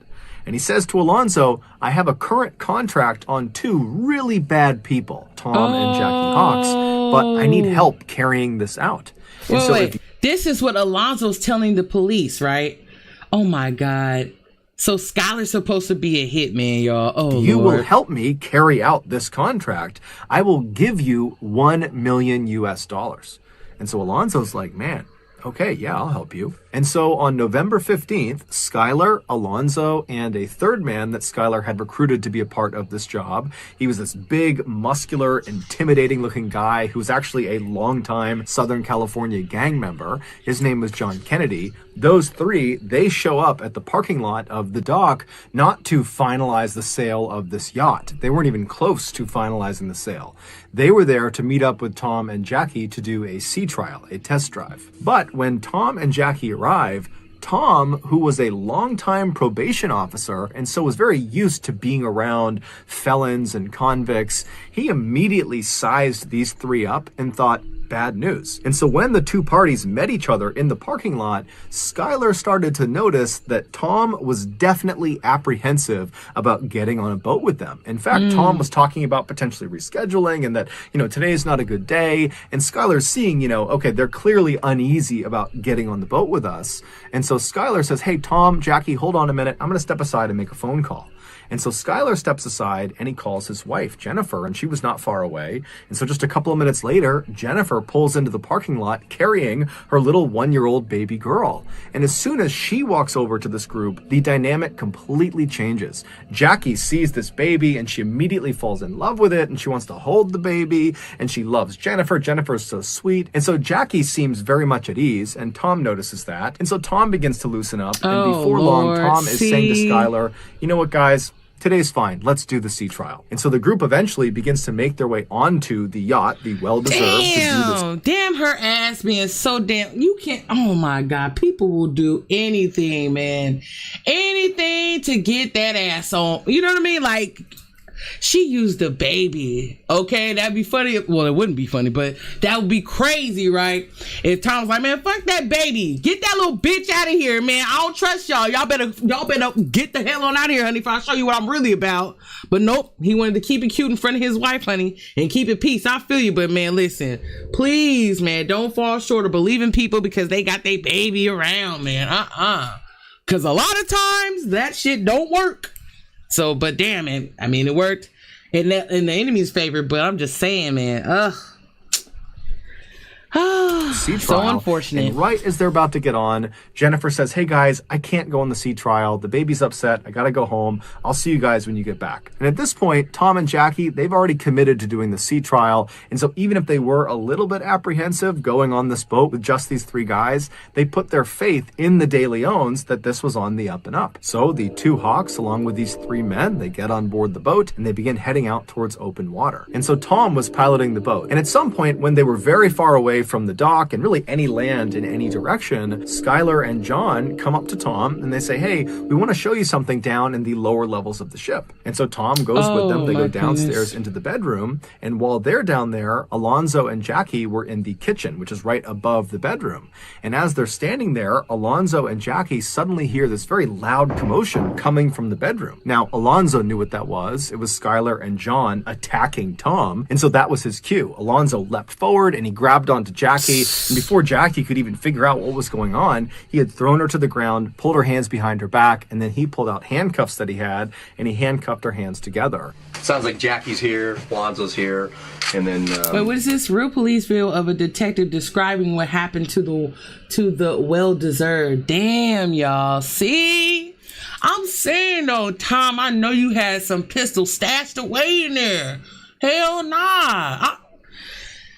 Oh my God, man. I keep telling y'all this over and over, man. You got to stay ready so you ain't got to get ready, bro. You can take that as you will, but if you know, you know. I'm especially dealing with some cats. We don't even know the reason why they really attacked him too. They were saying, the hit dude, the wannabe hit dude, what is his name? The De Leon dude, talking about there's some really bad people. I'm trying to figure out if they really were. Y'all, I highly doubt it. I don't know, but let's see. That's where Thomas Hawks, Skylar, and JFK are on the bottom.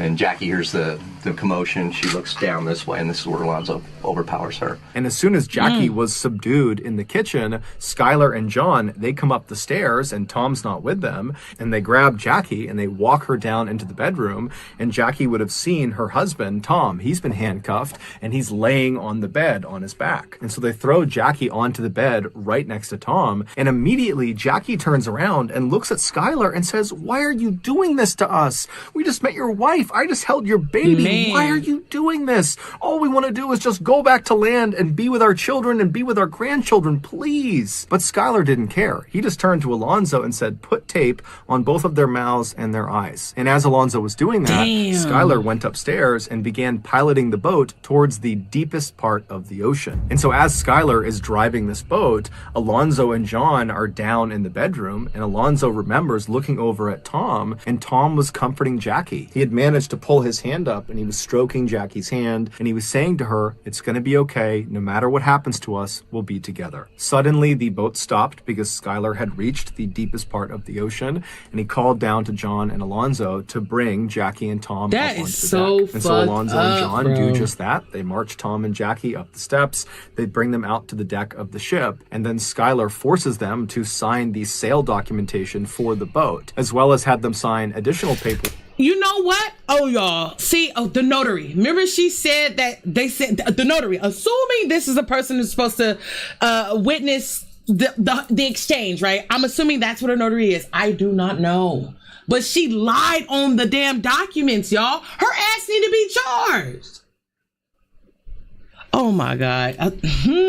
So many things went wrong in this shit, y'all. This is crazy. Work that gave Skylar access to their bank accounts. And while they were signing these documents, Jackie actually misspelled her last name on one of the signature blocks. She left the S off of her last name. That's not something she would have done by accident. Right. It's pretty clear she did that on purpose to signal to the future that she signed this under duress. After all these documents were signed, the three men led their two captives to the back of the boat. And then once they were standing at the back of the boat, Skylar tells Alonzo, in earshot of Jackie and Tom, to, hey, go to the front of the boat and get the anchor. And so Tom and Jackie, they know that whatever's going to happen to them next is not good.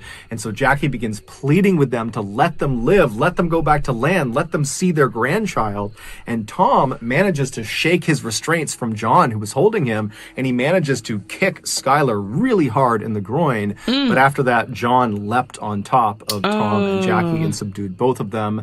And then he positioned Tom and Jackie so they were sitting down back to back with their handcuffs connected to each other. And then Alonzo shows up dragging this heavy anchor, and he finally gets it all the way over until it's right next to Tom and Jackie. Ooh, at which point Skylar grabs the long metal chain that came off of the anchor, and he felt around until he got to the very end of the chain. So not the side closest to the anchor that's attached to it, the far other side, the bitter end of this chain.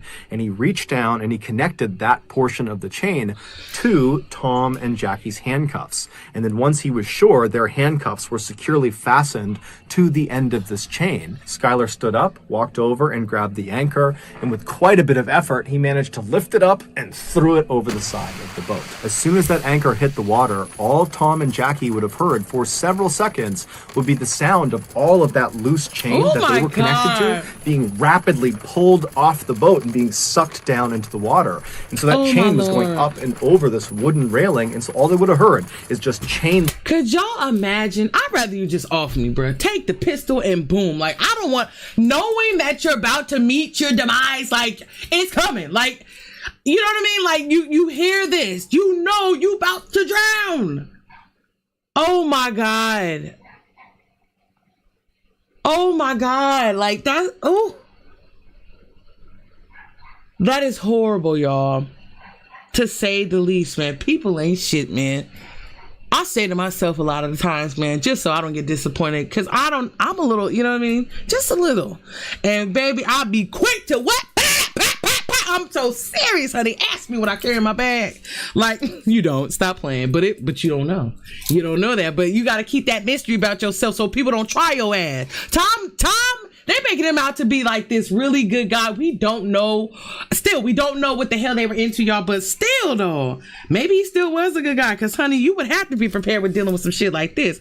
Always trust your gut, bruh. I swear to God, You doing some, I don't get, we just showing off the yacht. Yeah, well, you, okay, we showing off this shot. But, honey, I just want to let you know. Let me go ahead and, put my pistol on safety. Just to, let you know in their face. Just to let you know, I'm not bullshitting with you motherfuckers, okay? I'm not. Okay? Wife and all, bring your baby. But I hope I ain't got ears in. Rock your baby. Girl, long story short, y'all. Oh, just let it finish, Tosh. Let it finish before you give your verdict, girl. We still got what is this? 7 minutes left. Links Girl, go. grinding over the railing until finally the anchor pulled the chain tight, at which point it yanked Tom and Jackie towards the side of the boat. Alonzo would say when this happened, Jackie's head struck the inside of the side of the boat so hard it made this very loud, audible cracking sound. And then Skylar, Alonzo, and John just stood there as Tom and Jackie desperately tried to fight against the weight of this anchor that was trying to pull pull them off of the boat. Tom was trying to hold on to anything he could to try to hold his wife in place, but eventually the weight of this anchor combined with the movement of the boat was just too much. And so Tom and Jackie were very slowly pulled up and over and off the boat into the water. When they hit the water, they would have been fully alive, fully conscious, as they began their rapid descent to the bottom of the ocean,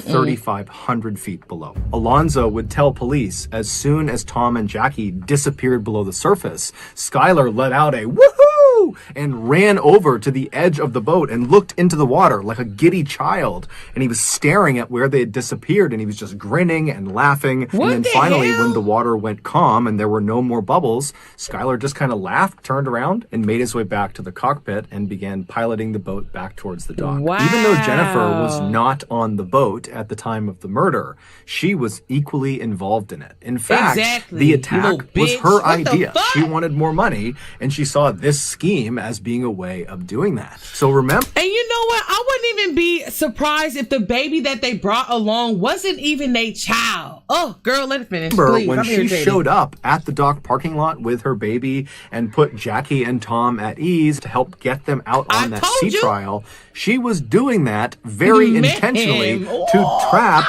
Jackie and Tom. She knew what was going to happen out on that boat. She was trying to get them to go so they could be murdered and they could steal their boat. And when Skylar was out on the boat, before, during, and after the murders, he would step aside and call Jennifer to let her know how it was going and kind of get her feedback and ask for advice about what they should do next. With that in mind, one of the darker elements of this case has to do with the video camera that was discovered inside of Jennifer and Skylar's house. It was the Hawks video camera, and they had used it over the past couple of years to document their travels out on the ocean. And so when the police acquired this video camera, they played the tape that was inside of it. And at first, the tape shows Jackie filming the inside of the well-deserved yacht, and she's talking about how sad it was that this is probably one of the last times they'll be inside of this boat. But she and Tom are so happy because they've found buyers who are going to take great care of this boat, and they're excited about the future. They're excited about their grandchild. I'm sorry, I gotta say it. And the crazy thing about this, y'all, they had the $500,000 to show them. They had the $500,000 to show these people, to convince them they were serious about this yacht. Whole time, y'all, they was sitting there trying. I mean, obviously, we still don't even know the real reason why they killed him, y'all. Don't tell me just because they wanted that boat, honey. You had all that money. I don't even know, man. You never know why people do anything. Then, now, you know what I mean? To understand, you would have to have at least a piece of their mind, and I don't. So I'm just like, damn, they were plotting on folks. They had the money. They had the money. Showed them the money. Exchange, honey. Get it back, maybe. But still, it's like a boat? I don't know, y'all. I don't know. And then suddenly, this footage of Jackie inside of the boat just totally cuts, and it jumps to Skylar and Jennifer at Thanksgiving dinner that year, playing with their daughter and just having this great time. Meaning, just days after Jennifer and Skylar murdered Tom and Jackie in the worst way imaginable, they took their camera and just began using it for their own lives, recording their own life over the memories of Tom and Jackie. Jennifer and Skylar truly didn't care at all about what they had just done. Alonzo would ultimately be sentenced to 20 years in prison. He would have gotten a much more severe sentence, but because he provided all of the details of what happened and he was promised a reduction in sentence, he was only given 20 years. Jennifer would be sentenced to life. Wait a minute. They say that like that shit light. Bro, by the time his ass get out, if he survives, okay, a light sentence of 20 years, nigga, that is still life. Okay. Hey, you know, maybe those 20 years went by fast. I don't know, but honey, in jail, prison. Keep going. Life in prison without the possibility of parole, and John Kennedy and Skylar were sentenced to death. Good, you piece of shit. As of November 2021, Tom and Jackie Hawks' bodies have still not been found. Oh my God, that's the worst, y'all. Oh my God, rest in peace to them. And then see, okay, let's see, This Child Stars Evil is the title of this video, y'all. Oh my God, man. Ain't nothing wrong with being extra careful, y'all. That's what I learned about this, okay? They was just minding their business, y'all, living their life, doing what they supposed to do, okay? Save your money, had a goal, met the goal, sold the yacht, their dream yacht, by the way, okay? Minding their own business. And then these two fools come along and was sitting there plotting on them. Had the camera. What kind of shit is that? Oh, man, it's some real crazy motherfuckers out there. That's a whole different type of crazy. They said that they saw those people in the camera. They had with the DeLeons. They caught the DeLeons in one of their get-togethers, y'all. Meaning they were watching their ass for a little while. They knew of them. And the fact that Tom and Jackie didn't even know that they encountered them before or ran into them before is crazy. I don't even know, y'all. Ooh, honey. Rest in peace to them, y'all. That's crazy. That's the worst. It'll be a closed casket. They can't even find them, man. Anybody who's mean to people, like, you know what I mean? Because they just don't want to deal with nobody. Now I understand you now. You probably watch hell of this shit and be like, man, fuck people. Y'all, I don't even know. Let me shut up because, hey, man. Hey, stay dangerous, okay? Stay dangerous, bro. Because you never know who'll be out there for real, for real. They say drowning is the most painful way to clock out. Hell yeah, because at some point you're gonna try to breathe, and then it's gonna get all in your system. Then because the water is gonna cause some inflammation because it's salty, it's gonna swell. You know what I mean? Oh, honey, I don't know, man. I don't know. Get me out of here. I'm so pissed off, y'all. I'm so mad. Oh God, oh my gosh. It's just, I mean, come on, you can't help yourself. You know what I mean? These people was minding their business, living their lives, doing things right, and then shit like this happened, okay? I had to say, God forgive me, honey, because I have to pull out that. Stop yourself. Right there, Taj. Stop yourself. But yeah, man, I don't know, man. That was crazy, y'all. That was crazy. Your lungs will explode. Hell, I bet, because your body get to swelling, right? When they find people washed up like by the river or something, or washed up on a beach, their bodies be swollen. You can't, so much to you can't even recognize them. Oh my gosh. Ooh wee. What else we watching, y'all? I'm pissed. I ain't gonna lie, man. I did not like that. And whole time, y'all, okay, it said this child star is evil. I don't know why I thought it said this child is evil. I'm thinking, for some reason, I thought it was gonna be the son that was gonna turn out to be the damn culprit or the damn the criminal. But it wasn't. I don't know, man. Wow. Either way, man, this is really sad, y'all. Really sad. Okay, Mr. Ballin, all right.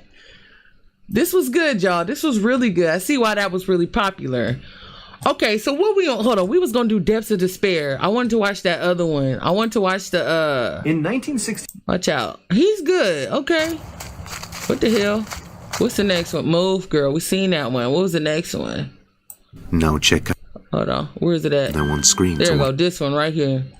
Adventure Let me see. isn't just Hopefully y'all enjoying. I don't know who's in here. How many people's in here? I didn't even check and see.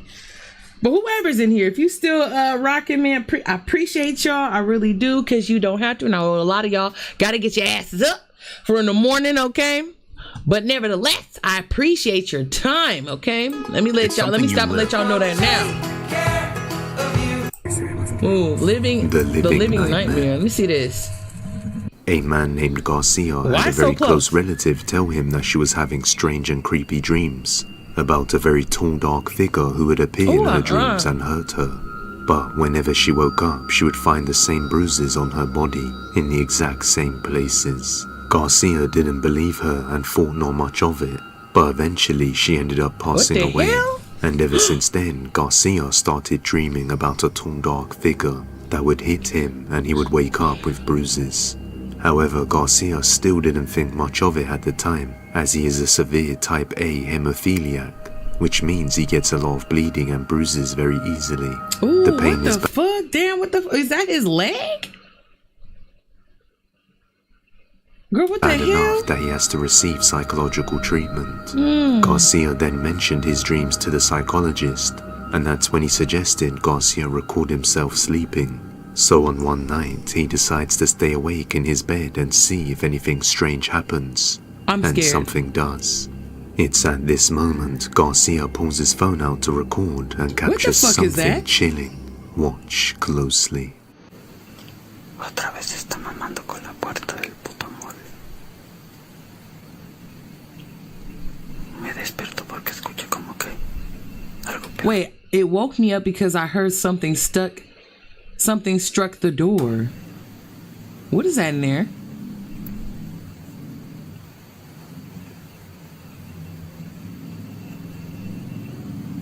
Ni siquiera hay puto aire, no se mueve la cortina.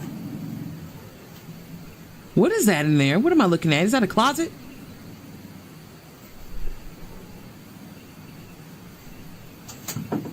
What the fuck?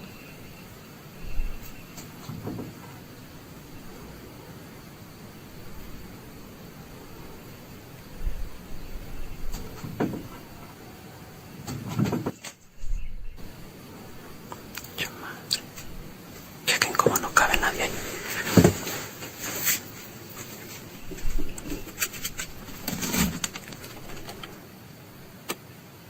What looks like two creepy pale faces can be seen inside the wardrobe as it begins to open and close on its own. But when Garcia checks, there's nothing there.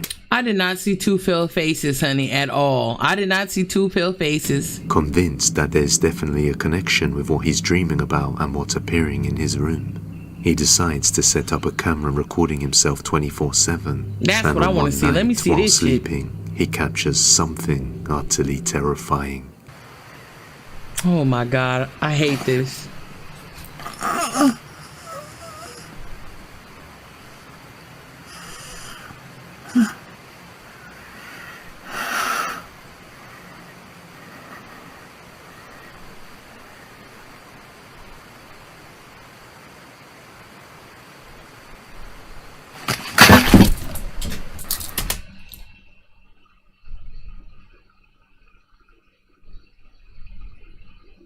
What the fuck was that?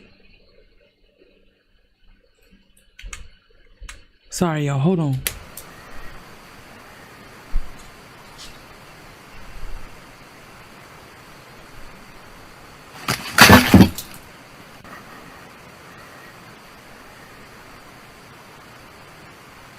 Firstly, you can hear him struggling in his sleep as if he is having a nightmare. Then he suddenly feels a strong pressure on his chest and reacts to it, before the night vision on the camera turns off by itself, and a horrifying figure with a large head and big eyes can be seen, quickly moving back into the darkness. The head resembles that of what he saw What? I did not see. Okay, first of all, I thought something randomly reached and smacked his shit. Like, that's what I thought. I did not see. I thought, girl, and what are they talking about in the dark? Go back. Do y'all see the figure with the big ass head? I don't. Let me see. And a horrifying figure with a large head and big eyes can be seen, quickly moving back into the darkness. The head resembles that of what he saw peeking through the closet door. Could it be that this entity is actually harming him while he's asleep and dreaming of it? Garcia is absolutely terrified and believes that this is some sort of curse that his relative has passed on to him when she died. But as always, let me know what you think. Before we continue, we have partnered with Steel Krill's. The only way to see up, jumping low, hear you from your mat was. I'm in chapter 2, achievement, link in. Hurry up. Y'all, I didn't see it. Did y'all see it? Let's say the school closed tomorrow. It's too cold. I'm here. The school. Tomorrow is too cold. Oh yeah, I forgot. Bart. Oh y'all y'all in the Midwest, right? I think y'all in the Midwest. On December the 27th of 2024, a man named Chris just had a get-together at his parents' house with some other relatives as they were all staying over for New Year's. One day they were having dinner together and recording the moment to celebrate the family event, when suddenly something strange is captured. Take a look. Oh Lord. Ya estamos aquí en la merienda. Tamalito con chocolate, queso, pan y mantecadita. Buen provecho para todos. Marta siente... Ah, usted le va a tomar la foto a los... What the fuck? What looks like the ghost of a child can be seen going across the room really fast. What makes this strange is that the child can clearly be seen appearing diagonally going downwards and phasing through the edge of the table as it passes by. It appears to be as if the child is hovering across and not running on the ground. The family also stated that they didn't have any kids with them. The next day, Chris made an update on the ghost capture. Es aquí donde ocurre el evento. Está la casa de mis padres, el apartamento es un apartamento pues es relativamente nuevo. Mis padres se mudaron hace un par de meses, que pues aquí pudiera haber de pronto alguna entidad o algo. Esa es la sala, que es el comedor. A este lado hay una pared, unas piezas por donde no sabemos por qué se dirigió hacia allá. El niño sale debajo del mesón, pero es imposible. Si ustedes miran el video es como si lo hubiera atravesado aquí esto. Oh, why they gotta slow it down so much? Okay, let's talk about it. She got a big ass head too, honey. Wasn't gonna be no hiding that. Let me see this. Hold on, look, slow motion, girl, look it. Okay, like she got a hat on or something. The family were a little shaken up after realizing that they had caught a ghost child in their new house. Only after moving in a few months ago. In another video, a grandma is celebrating her birthday with her friends and family. One of the family members decided to record a video of the grandma sitting in front of the cake, while the rest of the family sings happy birthday. I think I've seen this It one. looks like an ordinary wholesome moment when out of nowhere, something disturbing is captured.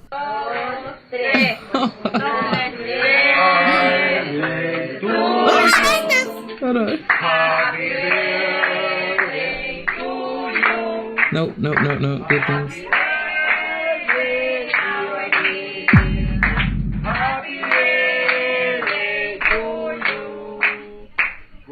While the family focuses on singing, a shadow-like figure quickly rushes by behind Grandma and vanishes out of view. After zooming in, we can see that it resembles that of a little girl. It seems that nobody noticed at the time, as the speed was probably too fast for the human eye and only seen on the camera.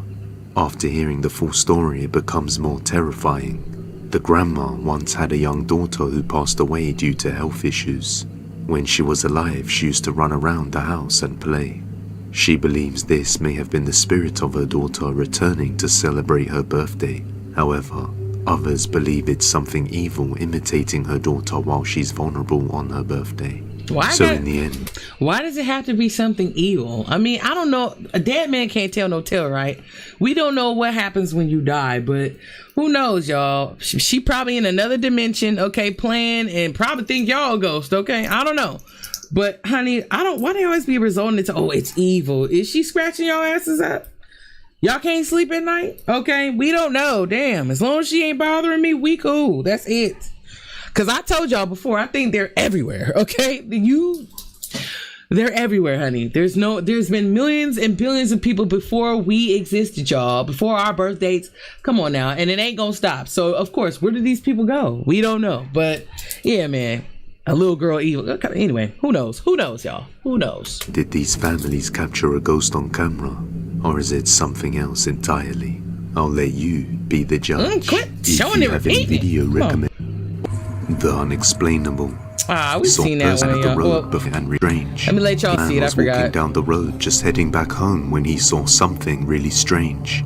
He knows he wasn't imagining things because he isn't the only person who saw it and reacted. Someone or something had been walking on the other side of the road before suddenly vanishing behind the tree. Another man who also saw the strange moment goes over to the other side of the road to see what's going on, but he finds no answer. The man recording is baffled, unable to explain what he had just seen, so he carries on recording, hoping that he would see it again. After a short while, he sees this. Right now, you guys ain't believe me, but by there by the fire hydrant, I seen somebody walk by and they disappeared by the tree. He gonna check it out though. You can miss me with that. Crazy. ¿Viste, güey? Iba pasando. Someone was walking by, bro, and they just disappeared when they got by the tree. He gonna check it out, y'all. I would never do that. It ain't that deep. I'll take your word for it and we good. And she just disappeared in the sidewalk.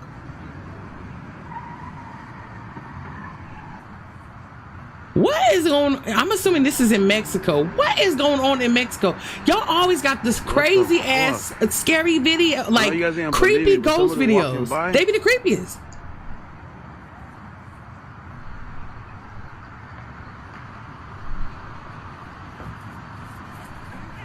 ¿Qué pasó, güey?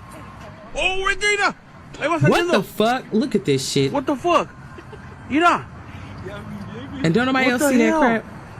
Move, car, salió de un hoyo, güey, no mames. Mira. Ahí va. What the fuck? What is that? It's so blurry, y'all. ¿Qué es eso, güey?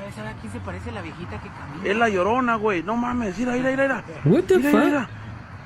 I don't know, y'all. That's probably fake as fuck.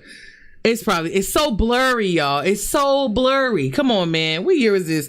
We done had some good cameras at least from 2010. Okay, and this look like somewhere like something current. I'm looking at the cars, y'all. I'm looking at the cars. Okay, it's too damn blurry. I don't believe it. I don't believe it at all. It's bullshit. ¿Qué pasó, güey? Oh, Regina. Ahí va saliendo. What the fuck? Mira. What the hell? Salió de un hoyo, güey, no mames. Mira. Ahí va. What the fuck? What is that? Oh, God. ¿Qué es eso, güey? Es la llorona, güey. No mames. Mira. What the hell? A dark figure suddenly manifests along the brick wall, as if it came out from within. The guy on the other side of the road gets frightened and quickly runs back to the other side to rejoin the man recording. The figure appears as if it was moving by the whole time, although there was clearly nothing there. As we saw, did they capture something paranormal on camera, or could there be some sort of explanation for this? Let me know your thoughts down in the comments. I will say the cars that were blocking the view probably saw it too. I don't know. Because there was no car in front of that, what does that look like, an old Honda Pilot or something. But there was no cars in front of that Pilot, y'all. And it stood there as if it was looking at the same thing they were looking at. So I don't know. It probably was. Probably was real. The Haunted. But honey, nonetheless, I would not go across the street. I featured Alex on the channel previously. Alex is a single mother who recently moved into a new house somewhere in France with her son, along with their dog and cats. The house was formerly the presbytery of a church and also has a cemetery located somewhere beneath it. Ever since moving in, doors started opening on their own, and noises would be heard around the house. Late one night, Alex is in bed watching TV while her son is fast asleep. With the door open? When all of a sudden, she starts hearing a strange banging sound coming from somewhere around the house. What's wrong with So these she people? pulls her phone out and begins to record. What she captures is the stuff of nightmares. Hell nah,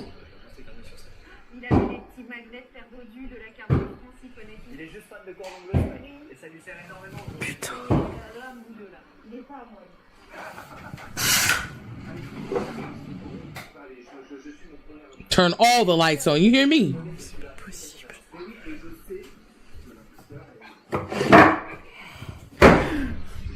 Oh shit.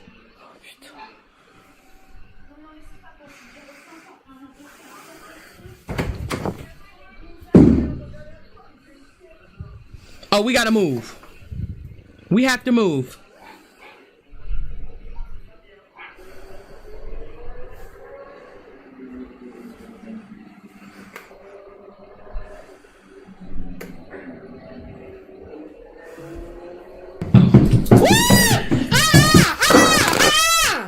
Oh my God, girl, right?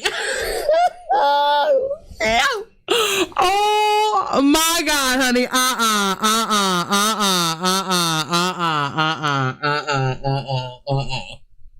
Okay, I told y'all.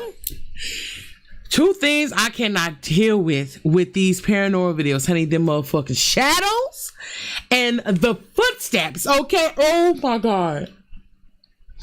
No. Absolutely the fuck not. Okay, baby, I'm sorry. Okay, listen, we're gonna have to risk the credit, honey. We got to get the fuck up out of here, honey. Every dime we get at this point, next check, bitch, next house. Okay, honey, done. Okay, fuck it, you can keep this shit. We don't really need it. Grab your Game Boys, you know what I'm saying, your cell phone and the charger, bitch, and we gone. Okay, that's it. She dropped her damn phone. I know. Get out! Get in the door. Close the door. And where's her daughter at? That she was talking about earlier.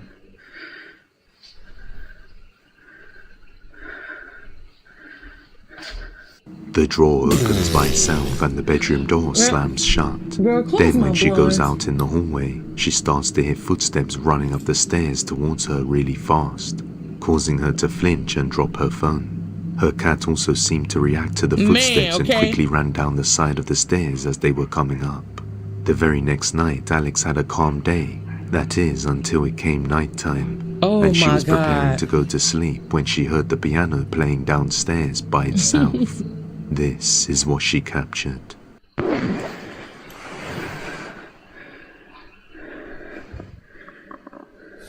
The fuck is that?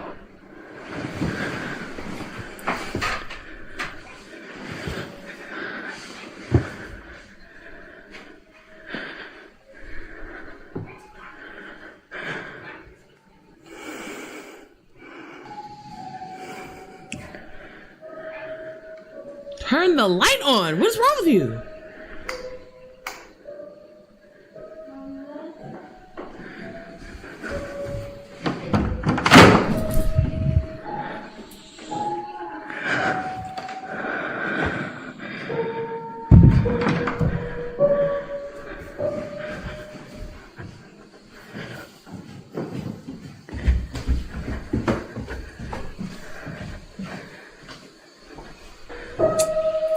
Oh, bitch, it's a second set of stairs.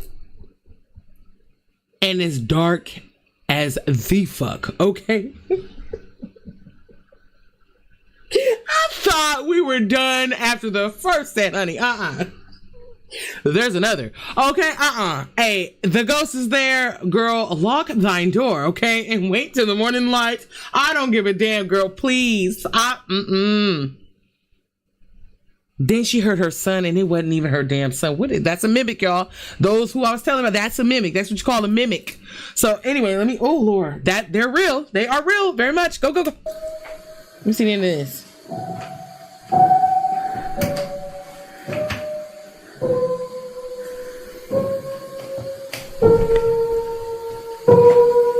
Oh, this is creepy. The cat just girl, what does the cat look like?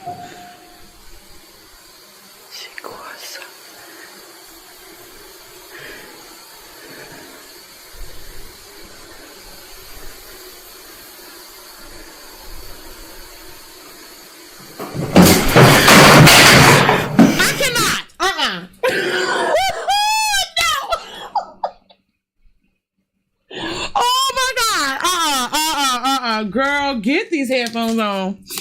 What time is it? Okay, it's 9:09 in the West Coast, y'all. Oh my god,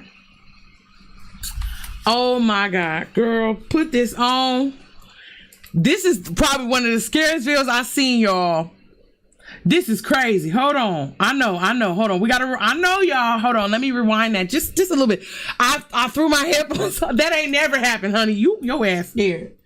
Okay. Hold on, y'all. I'm sorry. Hold on. I know. Oh, my Lord. Asshole. Okay.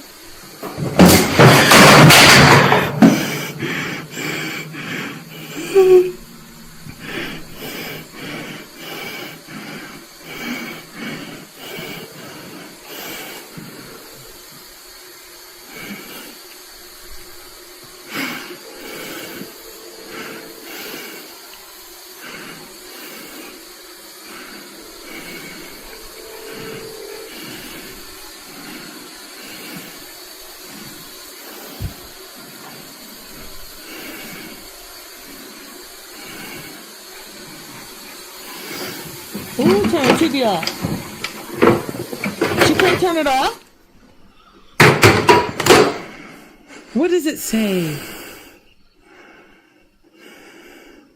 The piano can be heard coming from downstairs along with what sounds like her son's voice calling out to her. But when she opens the door, she hears him snoring in his bed.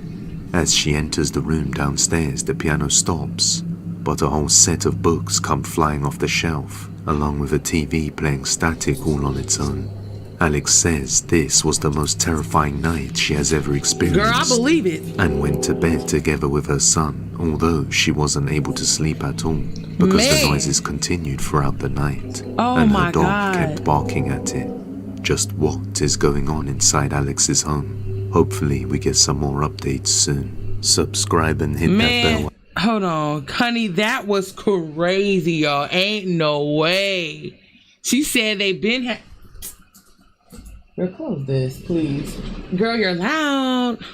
Anyway, she said like they always have like things happen in the house, but that's the worst it got. Oh, girl, is that a sign that we need to leave? And I know y'all probably like, well, she can't just leave. She rents it, girl. Yes, you can. You can plan to leave. Fuck that. Please, peace of mind over everything. Please. Icon so you never miss an upload. The backyard. That was scary. I would give that a 9.5. A man was home alone Yo, that was late scary. at night somewhere in Carolina, US, when he hears a terrifying sound coming from his backyard. Something in the dark was snapping tree branches and throwing them at his house, while moving quickly without being detected. Creeped out by this, he believes it's an unknown creature and begins to record. Take a look. You got one of them big ass camping lights too.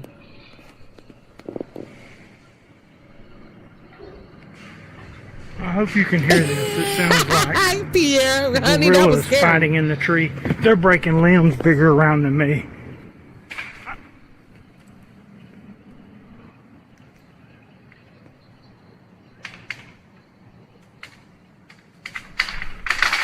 The hell?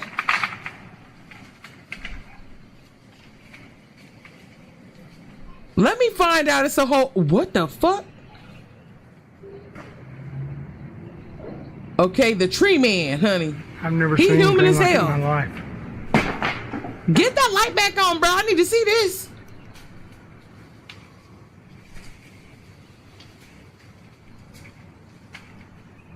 This is the second time I've come over here. And the first time when I got up under them trying to figure out what it was, they started breaking limbs off and throwing them at me. And I still cannot figure out what it is. What the hell? They're ruining this freaking place. Get the light on, bruh. Tasha, you can't hear you. What in God's name is it? It's bigger than me, whatever it is. Because it's breaking limbs off that it would take me 2 minutes to saw. It's a timer on that light. Are we trying to catch it? That's probably why. Look, see, he's coming right above me right here. He's fixing to throw something at me, whatever it is. Yeah, they don't like you messing with them. Look. What in God's name? In South Carolina, they said? Is going on?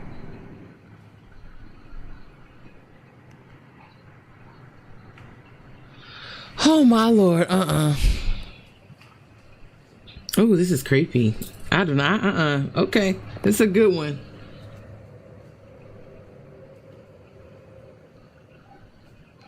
Oh, I'm so scared. Look. That's bigger than me. Look at that. Look at that. Look at that. Look at that. Look at that. What? What in Jesus' name is doing? Ain't no bird gonna do no shit like that. Ain't no monkey gonna do no shit like that. Oh, honey, yeah. Oh, yeah. See, I don't know. But whatever it is, this is definitely paranormal. Look at this, y'all.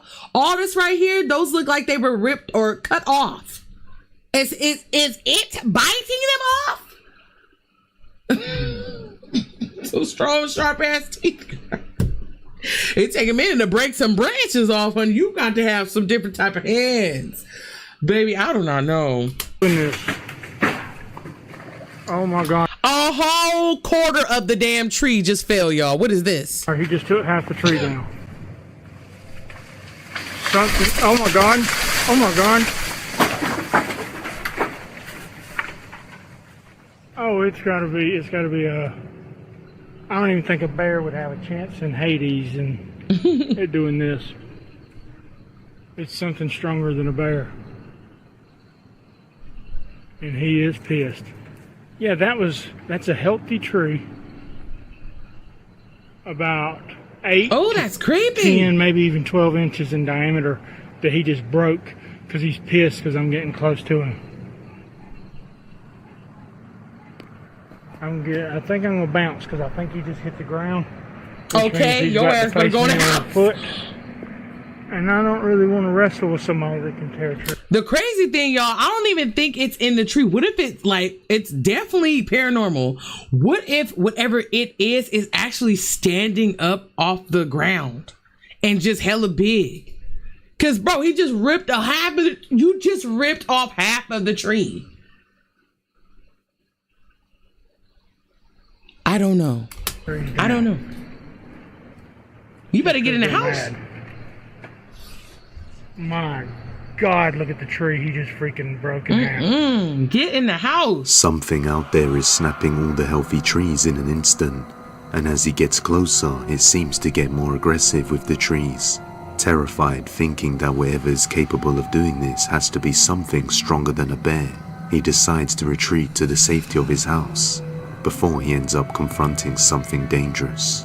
Till this day, he has no idea what was out there, but believes it was some sort of cryptid or unknown creature. But as always, let me know your thoughts down in the comments. If you want to see the ultimate selection of horror videos I've posted this year, you 100% must watch this. Pause that, honey. Let me just wrap my mind around what I just witnessed on these videos. This was good, y'all. We got to get back into watching our scary videos. It's been a minute, man, but for us to like come back after such a little while, this was a good comeback.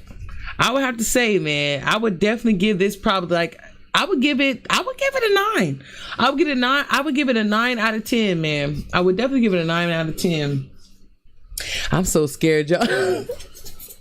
I'm not even going to talk about what be happening in here because I don't want to think about it. But anyway, nothing as intense as the videos we watch. That's for damn show. But baby, I'm gonna just leave it at that because sometimes I'm at the house by myself. Nope. Up, don't go there. Anyway, y'all, I don't know, man. I want to watch one more. Let me see, honey. Can I even do I have it for one more, y'all? I don't even know. Let me see. Let me try to find a short one. Something not so long. What does this one say? 5 scary ghost videos that will force you to concede to fear. What does concede mean? Help me out. Okay, this was 1 month ago. We've seen that one. As y'all can clearly see, we like watching Depths of Despair. Oh my God, 20 scariest, girl, not no hour 25. Girl, I know you lying. Hold on, let me see this one. 5 scary ghost videos of unfortunate consequences. What does that say? Of paranormal activity. That was a month ago. Who else should we watch, y'all? Depths of Despair is cool, but I want to see a really, really scary one though. But I don't know. What did y'all think about that one? What would y'all rate that one? We don't need no old ones. I would do Slapped Hand, but lately, oh yeah, hold on. What is it called? Bizarre Bub. Bizarre Bad. Bizarre Bub. What you got lately? Let me see. 3 weeks ago, Scary Oh, girl, not a whole hour and 11 minutes. No, honey, I can't do it. Videos, please.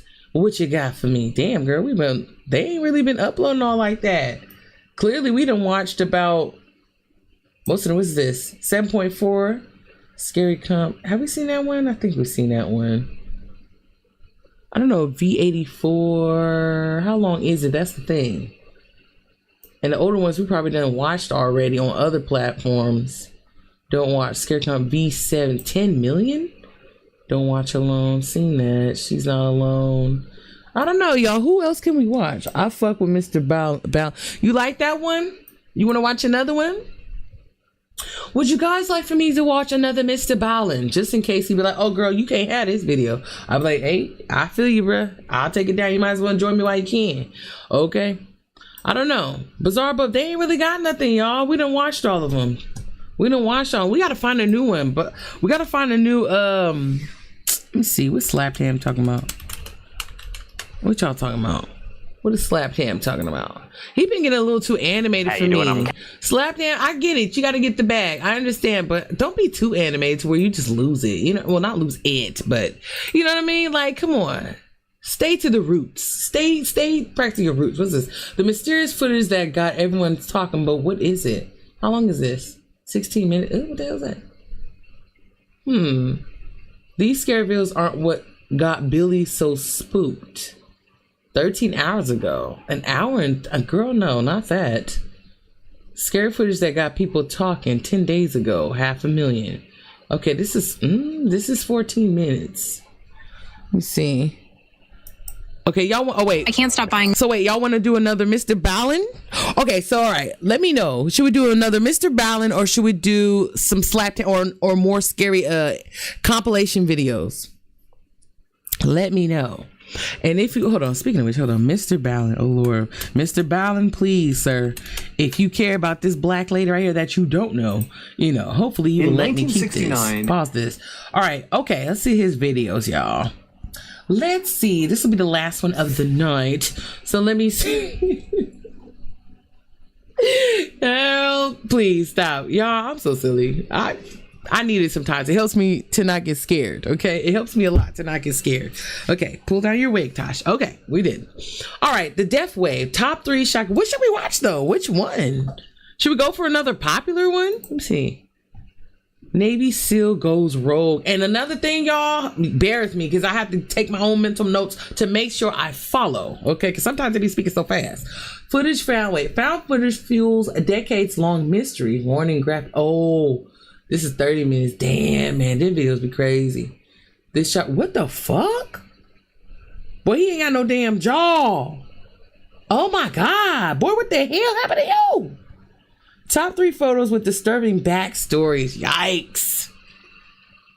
Oh my God. Be careful what you ask for, Taj. This is crazy. Do y'all see this? Look at this. This is crazy. I know he ain't alive. What the hell happened to him? Oh, I don't like looking at this picture. How many people's in here right now? What is this? Top 3 stories that sound fake but are real. What are we looking at? What are we looking at, honey? Boy, he got some crazy ones. Y'all gotta help me decide which one we watching. This frat boy decided to do an unthinkable. Oh Lord, Tasha, I don't know. That's gonna scare me. That's gonna scare me, honey. I ain't looking at that. This right here, I don't know if I can do. I don't know if I can do. Okay, let me see. Let's choose one. Let me choose one. Let me choose one. That delay is crazy. Found footage fuels a decades-long mystery. What mystery though? This shopper got caught doing something evil. Mature audiences only. This frat boy did the unthinkable. This is 34 minutes. I don't know. Y'all gotta help me choose. I'm trying to see who all up in here. My daughter got my phone, so I can't even check. I can't even check, though. Yes, you can. All you gotta do is go to your channel, just like this, and see for yourself. Oh, okay. So it's 5 people watching. All right. Hi, 5 people. Howdy doody. Howdy doody. Did you wipe your booty? No, let me stop. Okay, let me stop. Okay. Let me stop playing, y'all. Okay. All right. I need help. I don't know. Let's see. This psycho-inspired scream. Okay. That's all right. The Valley of Headless Men. Anxiety warning. The Valley of Headless Men. These teens have a terrifying secret. Oh, Lord. Should we do... Oh, y'all, I want to watch this, but I am so creeped out just by that photo, honey. I don't know. Today's story has a very distressing... All right, so this one says, these teens have a terrifying secret. Let's see what was so terrifying about these teens, y'all. Let me see. Bear me, y'all. I'm going to try to follow this, honey. Make sure we can hear good and well, honey. Let me see. So far, I do like Mr. Ballin, though. You see. It's just 5 of us in here. Okay, we balling out of control with 5 people, y'all. Okay. Plot twist at the end. We balling out of control. Discretion is advised. Let's see. But before we get into today's story, if you're a fan of the strange, dark, and mysterious delivered in story format, then you come to the right place because that's all we do, and we upload once or twice every week. So if that's of interest to you, please tell the like button you're going to upload on your YouTube channel 3, 4, even 5 times every week, and then knock it down to 3 or 4 times a week. and then 2 or 3 times a week, and then 1 or 2 times a week, and then go ahead and just don't post. You in this like, brother? Come on. All right, let's get into today's story. And you know what? Let me like this real quick. Damn, he did all that. Where's it at? There we go. Okay. And don't forget to like the other one, Tosh, before you get off here. Right. All right, y'all. Here we go. All right, Mr. Ballin. Again, hopefully you do not mind me looking and commenting on your work. Here we go. Go on 3. Warning, disturbing images, statements, viewer discretion. Okay. All right, y'all. Here we go. West Virginia is this beautiful place nestled at the bottom of this huge mountain range called the Green Mountains. It is a big-time college town, as the famous West Virginia University is located there. And so during the school year, the town is full of young people. And during the football season, the town is absolutely buzzing with excitement. But the college is not the only reason people live in Morgantown. Lots of families choose to live there because there's so much to do year-round. Also, it's relatively safe, and in general, it's an up-and-coming place with new shops and restaurants and museums popping up every single year. But despite all of that, Morgantown is also known for something absolutely terrible. Oh, Lord. And that is the story of Skylar Neese. In 2012, 16-year-old Skylar Neese was a sophomore in high school in Morgantown, West Virginia. She was a straight-A student, and she worked part-time at a Wendy's, which is a fast food restaurant chain. And by all accounts, she was extremely well-liked by her peers, her co-workers, and had many, many friends. She was the only child of Mary and David Neese, and they absolutely adored her. David, in particular, who was this big, burly man's man, he said that he spoiled his daughter rotten. The parents would say their daughter was full of love and life, and she was fiercely loyal, and at times she could be absolutely hilarious. One of Dave's fondest memories is when Skylar was a very young girl, he was home taking care of her by himself. And that morning, as he's looking after her, she asks him if he will participate in one of her trademark tea parties. And so David, the ever-dutiful father, walks over and says, "Of course, I'll participate in your tea party." And he sits down in this little tiny pink chair, and his daughter, who's got her ballerina tutu on, she's across the table and she's all smiles, and she sits down in her little pink chair, and she hands him this little plastic teacup. And so he takes the teacup and he sees there's water already inside of it, and so he sips the tea inside of the cup, and he says, "Oh, it's so good, honey, you did such a good job brewing this tea." And Skylar is just blushing. She is so happy and so thrilled that he liked her tea. Later that night, when Mary came home from work, she goes to her husband Dave and says, "Hey, how did it go? How was it looking after Skylar today?" And Dave would tell her about all the things they did, including their big tea party, and he would tell Mary that, this time she actually put water inside of the teacup, so it was actually like a real tea party. And Mary stops him and goes, "Dave, Skylar's not tall enough to reach the faucet. How could she have put water inside of those cups?" And it turned out Skylar was using toilet water to fill the teacup. Fast forward to 2012, and we had a whole reminiscent moment, it turns out the girl was using toilet water, y'all. Anyways, so cherish those memories, honey, please, because that's once you're gone, that's all you have. On the night of July 5th, 16-year-old Skylar Neese had just finished a night shift at the Wendy's restaurant, and she just got home. She walks through the front door of her family's apartment, and as soon as she gets inside, she tells her parents she's really tired, she wants to go to bed. And so she hugged both of her parents, she told them that she loved them, and then Mary and Dave watched their daughter walk down the first floor hallway, and then they watched her open her bedroom door, go inside, and shut it behind her. The following morning, Mary and Dave both had to work, so they were up early, and Skylar was not up. She was still in her bedroom, her door was still shut, and so they assumed she was just going to sleep in. And so Mary and Dave, they make breakfast, they're chatting, they're kind of doing their morning routine, and then when it was time to go to work, they decided, let's not bother Skylar, she worked late last night, let her sleep in. And so the parents, they leave without seeing or talking to their daughter. Later that afternoon, Dave would come home early from work, and he gets to the apartment, he goes inside, and it's quiet. Now, Mary was still at work, but Skylar at this point really should not have been asleep. It's like 2 or 3 o'clock in the afternoon, and so he's thinking, she's got to be up around here somewhere. And so he yells out to his daughter, "Hey, I'm home, where are you? What are you up to?" But there was no response. It was just silent. And so he walked down the first floor hallway towards his daughter's bedroom, and he saw the door was still shut. Now, she only kept that door shut when she was sleeping, and so he's thinking, okay, I guess she must still be asleep. This is really late in the afternoon, so, I'm going to knock on the door and see if she's okay. And so he knocks on the door and says, "Hey, Sky, it's late in the afternoon, you got to get up." but there was no answer. And when he listened to the door, there was no noise coming from the bedroom.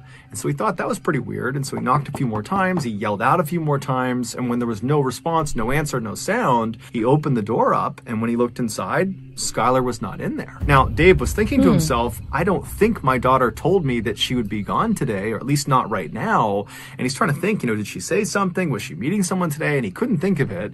And so he just pulled his phone out and he called his daughter. But she didn't pick up. So he called his... Mind you, she's 16. So wait a minute. The last time they saw her, she was coming in. She had come in late from work. She worked at Wednesday. Oh Lord. She worked at Wendy's. The last time they saw her, she was coming in late from work and she went to sleep. They hadn't seen her because they had got up and went straight to work. Okay. They go back in, come back to the house. They hadn't heard from her. They go in her room. She was gone. Okay. And this was the next day after they had seen her walk in from work. Okay. His wife, Mary, and Mary's at work, and Mary picks up, and Dave asks her, hey, have you seen Skylar, or do you know where she is right now? And she would say, no, I don't know where she is. Maybe she's out with one of her friends. And so after Dave hung up the phone with his wife, he wound up calling one of Skylar's very closest friends. Her name was Sheila, and she had known Skylar since they were in second grade. They were practically inseparable, and he had a good relationship with Sheila. And so he just calls Sheila and he says, hey, I haven't seen Skylar. She's gone right now. Do you know where she is? Help me. And Sheila would say, no, I'm sorry, I don't. But I did talk to her last night. But, there was nothing unusual about our interaction. It was just normal texting about, normal stuff.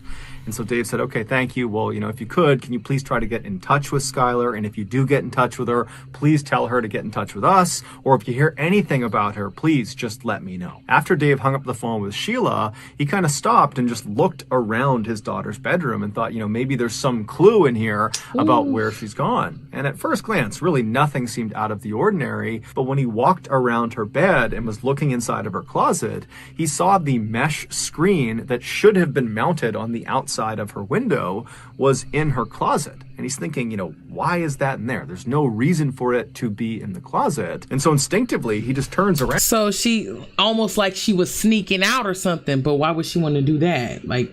And she's 16, so I'm thinking maybe she was trying to sneak out. You know what I mean? Because come on, that's around the age where you was doing, well, I know I was doing that, but anyway. But yeah, hold on, who knows, y'all? I gotta say this because I'm getting anxious, y'all. I don't know why. Whew, but I'm so nervous. When they start showing her and her friend, instantly, man, I just start I don't know, just my antlers, my antennas. You know what I mean? I'm getting uneasy, y'all. So let me see this.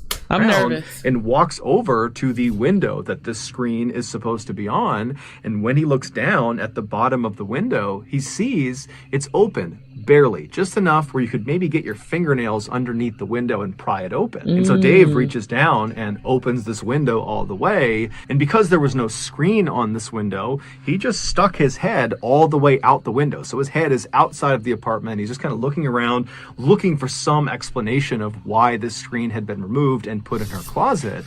And he got his explanation when he looked straight down and saw on the grass outside, just several feet below this window, because this is a first floor window, there was a bench, and the bench clearly had been moved there recently. For Dave, even though he had never heard of his daughter sneaking out of the house before and really didn't think that was something she would do, he's looking around thinking, okay, the evidence in her room and now outside of her room really indicates that that is exactly what she must have done the night before. She must have snuck out. But as he's processing this, he's also thinking, okay, well, if she snuck out of the house last night and then, snuck back into her room, why didn't she replace the screen on the window? And why didn't she close the window all the way? And then this morning, before she left to go wherever she went, why didn't she go outside and move the bench from under her window back to where it was supposed to go to avoid suspicion? Why didn't she do that? And then it dawns on him that his daughter must have snuck out the night before, but not come back yet. She's still out wherever she went. Dave was very concerned. However, he's thinking maybe there's a better explanation. Maybe I'm jumping to conclusions. Maybe she didn't sneak out.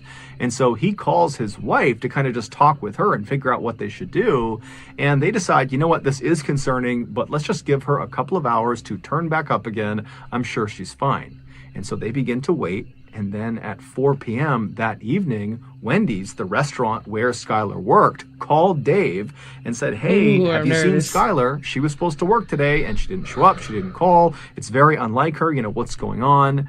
And this was the tipping point. Dave and Mary knew something had to be wrong, and so Dave called the police. Long County 911, do you have an emergency? I have a 16-year-old daughter who apparently snuck out of her room last night. She has not been home, hasn't went to work, can't get a hold of her from any of her friends. I am scared to death. Has she done this before? No.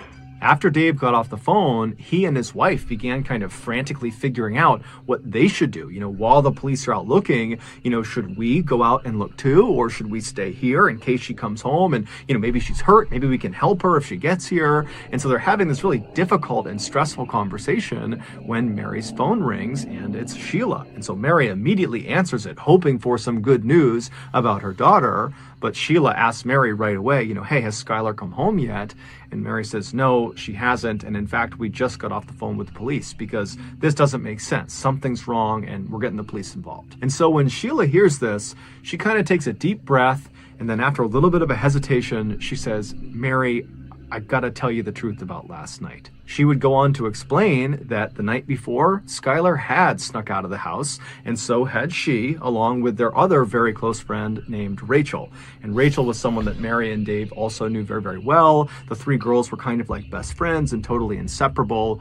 And so Sheila said the three of them snuck out, and in fact, they did this a lot, and they would drive around town and smoke marijuana together. But this was not the big reveal. Despite this being fairly shocking to Mary and Dave, this was not the big reveal. The big reveal was that when they went out and snuck out of their houses and smoked weed together, they would make sure they never drove their car. Whoever was driving would never drive directly in front of any of their houses because they were concerned that the noise from the car could wake up parents and then they'd get caught. And so the way they would do it is after they snuck out of their house, they would walk a block or two away from their house, and then they would call or text the other two and they'd get picked up and they'd go do their thing. And then when they got dropped off, they would get dropped off a block or two away from their home and then walk the rest of the way. And so Sheila told Mary that last night, like so many other nights, she dropped Skylar off about a block away from their apartment, and then Sheila and Rachel drove off. So they did not actually see Skylar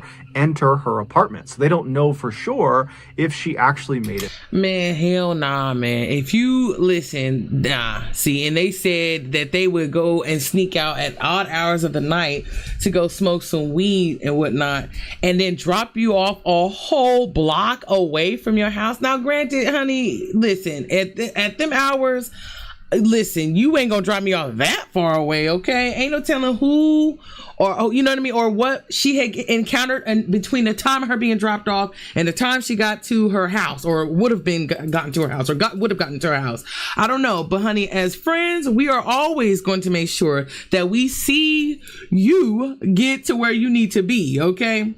That for those very reasons, y'all.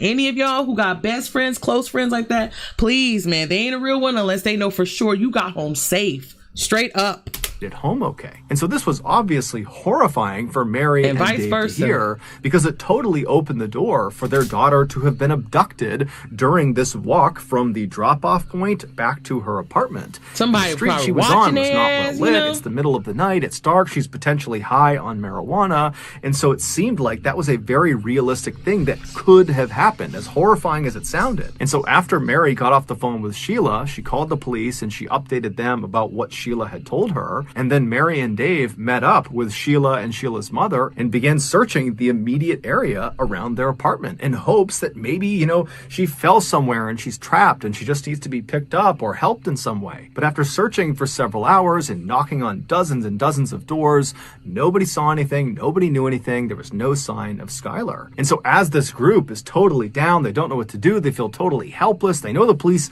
are out looking for Skylar, but they want to do something and they don't know what to do. Yeah, they anxious. And that's when Mary remembers there is a security camera on the outside of their apartment building that is looking down at the road. And so right away, the four of them literally run back to the apartment building. They go inside, they find the security manager, they explain the situation, and sure enough, he pulls up the footage from the night before.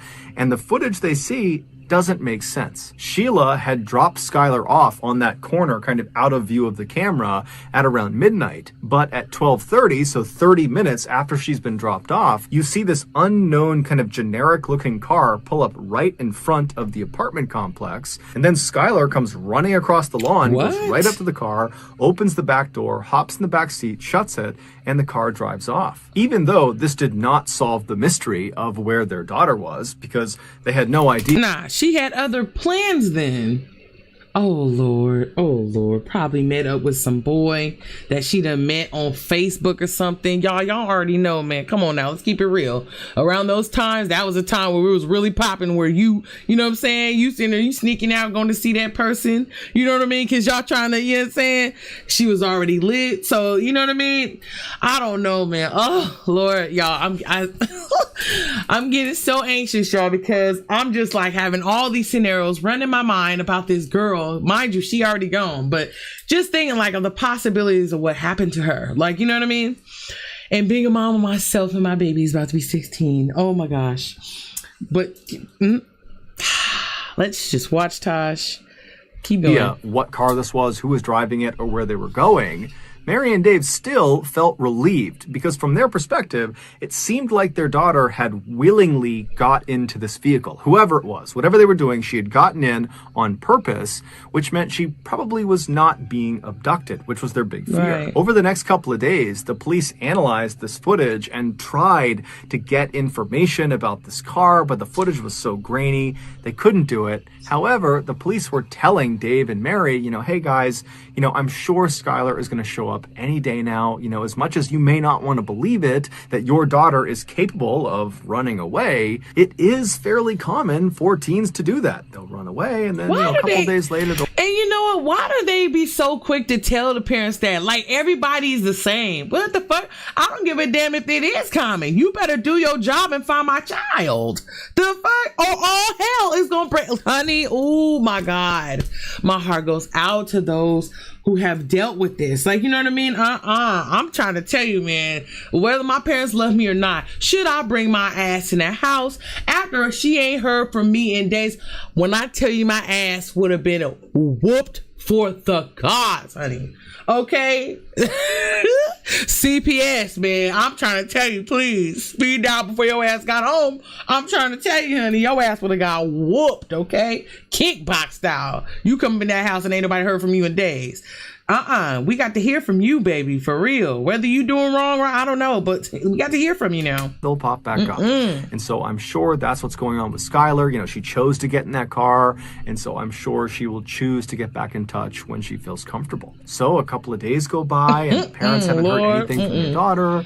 And then a couple of weeks go by, still nothing. And then a couple of months go by, still nothing. And this is all despite the fact that there is a massive search happening led by the police, and locals in Morgantown have put flyers up everywhere that have pictures of Skylar Niece's face everywhere in town and in neighboring towns. It was like you could not go 5 feet without being reminded that this girl is missing. Have you seen her? If you have, give us information. Despite the amount of publicity this case was getting, no one came forward with any meaningful information. It was like Skylar had just vanished and no one had a clue what happened to her. Her parents were obviously devastated that they had no idea what happened to her, but they were kind of holding on to this idea that, maybe she did run away and maybe she will eventually be in touch with us. But by December of that year, so 6 months after Skylar had gone missing, no one had heard from her, no one had seen her, no one had any idea where she was, there was no new leads. And so people were starting to feel less and less optimistic, and the case was starting to kind of go cold.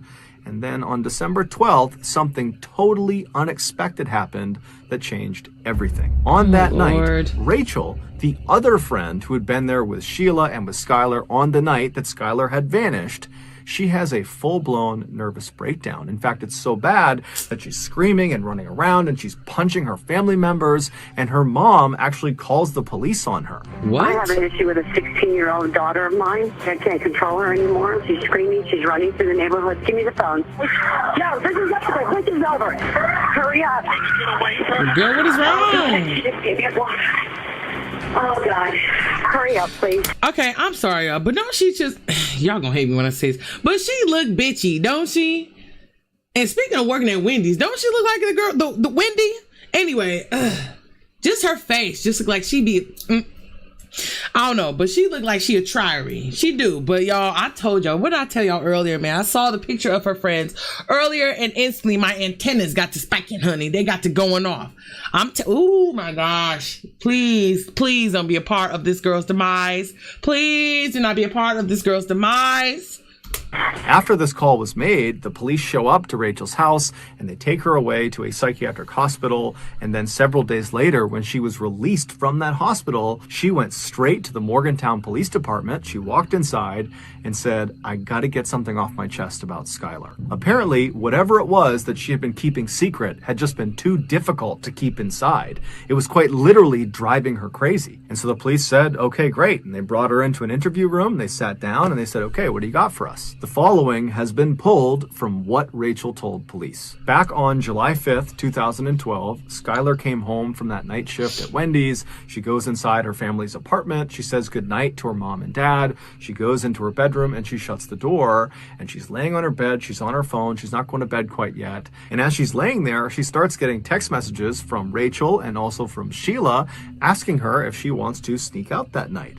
Now, Skylar didn't want to, and she said as much because she was actually hurting. She was mad at her two friends. According to some of her other friends that went to school with her and Rachel and Sheila, the three of them were totally inseparable, but lately, kind of the few months leading up to when she ultimately disappeared, there had been tension in their group. It seemed like Sheila and Rachel were getting very, very close and kind of pushing Skylar away, and Skylar was starting to pick up on it. It was little things like Sheila and Rachel would show up to school in matching outfits, but they wouldn't tell Skylar beforehand, kind of leaving her out.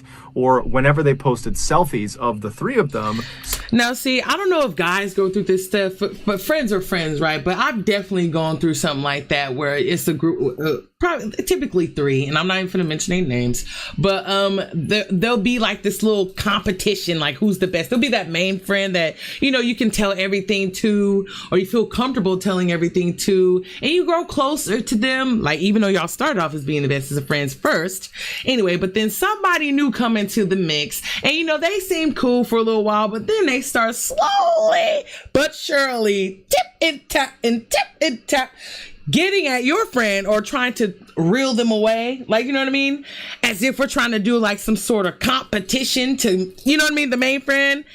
And that's happened before, y'all. But the main friend doesn't get, like, do you not see what they're trying to do? Like, you know, I've had that before, y'all. And honey, I told her, like, I'm not about to compete to be your friend. You know what this is. And if you don't want to, you know what I mean, then hey, peace, bruh. Like, for real. I've seen, y'all, this happens all the time, you know, but this is why it's so important to kind of like stay in contact with that person you call your friend. But if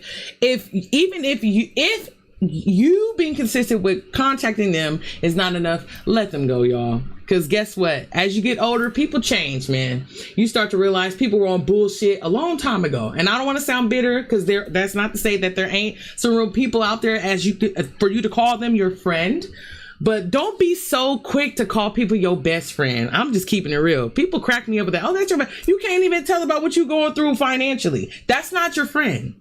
Okay? If you were down in the dumps and you needed some money, you can't ask them for no money. That's not your friend. This motherfucker talking about you behind your back about some shit that was really, you know what I mean? That really some close shit. That is not your friend. This whole new day and age about friends, y'all, is different. I'm not even sure when this happened, y'all, but long story short, y'all, yes, I've encountered some shit like this. I've dealt with some shit like this, y'all. Be careful who you call your friends. I'm gonna just end it on that. Let's continue. Skylar was always relegated to the back or kind of in some other way obscured to make sure she was not the focal point of the picture. It was just very obvious that they were deprioritizing Skylar, and it was really hurting Skylar's feelings. And so it seemed like her way of standing up to them and kind of telling them that she was upset was to turn down their offer of sneaking out and smoking weed with them. But over the next couple of hours, Skylar would eventually say, okay, fine, you know, I'll come with you guys, I'll sneak out and we'll go smoke together. Just before 12:30 a.m. on July 6th, Skylar gets off of her bed, she walks over to her window, she lifts it up, and she pulls the screen off, and she walks over to her closet, closet. She puts the screen in her closet and shuts the door to the closet.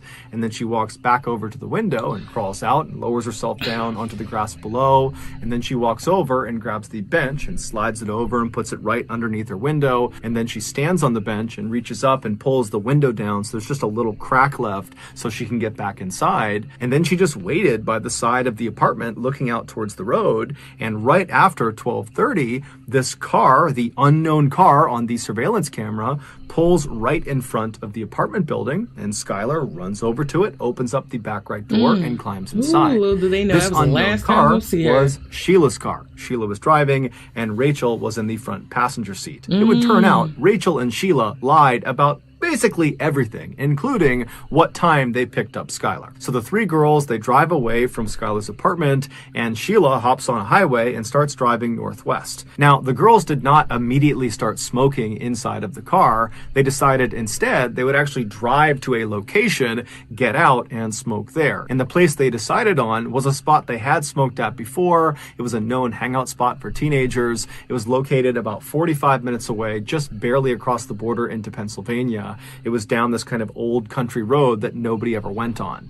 And so Sheila drives the car 45 minutes. She crosses into Pennsylvania. She finds the turn onto this old road. They drive down it a little ways until they're pretty far away from the highway, at which point Sheila pulls off the road onto the grass, parks the car. The three girls get out and they walk past the car a little ways down the path to a clearing on the right. There was a hill that went up on the right, and they would kind of sit on this hill looking downhill, and that would be where they would smoke. And so the three girls, they sit down, they're all next to each other facing downhill. They're not facing each other. And Sheila, who is sitting all the way to the right with the car being over to the left, she pulls out the marijuana joint and she's about to light it, but she realizes she does not have a lighter. And so she asks Rachel and Skylar if they have a lighter, and they both pat themselves down. They're checking themselves. They don't have a lighter. And then Sheila says to Skylar, who's all the way to the left of the way they're sitting, so Skylar is closest to the car, she asks Skylar, hey, can you go in the car and get the lighter that I know is in there? And Skylar said, no problem. So Skylar, she stands up and she turns. Her back is to her two friends. And as soon as she starts walking, what she would have heard is the sound of her two friends standing up as well, and then loudly saying, 1, 2, 3. And on 3, Skylar would have felt two knives being plunged into her back. I know you fucking lying. Her best friends? This ain't real. Hold on. What the fuck? Girl, by Rachel and by Sheila. In a panic, Skylar does not even turn around. She just starts taking off running towards the car, and she manages to run away from her attackers. But because of her grievous injuries in her back, she eventually slows down, at which point Sheila tackles her from behind. She gets her on the ground, she pins her on her back, and Sheila is trying to stab Skylar, but Skylar is doing her best to keep the knife off of her, but it's... Nah, this is allegedly. I don't even know. How do you know in detail exactly what happened? Mr. Ballin, hold on now. Hold on. You got quite the detail going on for this story now. You paint that picture. I get it, but wait a minute. But why? But why? Why would they do all... Well, remember, Tasha, she went to the police station and explained this to the police officer. Remember, because she had a guilt trip. She had a guilt trip, went to the police station, okay, and this is what she told the police, and this is how Mr. Bowling got the information. Okay. Because I'm like, hold on. Let me see this. Hold on. At some point, Rachel comes running up beside them, and between Rachel and Sheila, they managed to hold Skylar's hands down, at which point, Sheila and Rachel began taking turns stabbing her in the chest and in the neck. The whole time, Skylar is trying to defend herself, but it's impossible with these two on top of her. And at some point, she just kind of gives up and she says, why are you doing this to me? Why are you doing this to me? But they don't give her a reason. They just keep on going. And eventually, Rachel stops stabbing Skylar, but Sheila doesn't. Sheila keeps on going until, quote, her neck stopped making gurgling sounds. And then once Skylar went still, Sheila stood up like it was nothing, and she and Rachel just walked away from her body back to the car. They went around to the trunk of the car, they opened it up, and inside was shovels, bleach, trash bags, rags. They had brought along a kill kit because they knew what they were going to do this night. And so they start by cleaning themselves off. They get the blood off of them and off of their weapons, and then they take the shovels and they walk a little ways off of the road, kind of into the woods, and they try to dig a grave, but it would turn out the ground was too hard. And so so they abandon the grave idea and just grab Skylar's lifeless body and drag it just about 6 feet off of the road and kind of chuck it against a log. And then they threw boulders and sticks and anything they could on top of her body. They don't know if she's still alive at this point. I just can't. I'm sorry. I cannot wrap my mind around this. She said she's known them since the 2nd grade. That's pretty deep from the age of 16. Like, to have this mind frame, like you just set out on killing your best friend? Your best friend. I don't care like what we going through. Let me find out this is all over some dude. Oh my God. Let me find out this was over some dude. Girl, whatever the case is, it ain't never been so deep to where you need to kill your best friend. What the hell? At this point. So they're potentially dealing the fatal blow with these rocks and logs. They cover her up until she's totally obscured.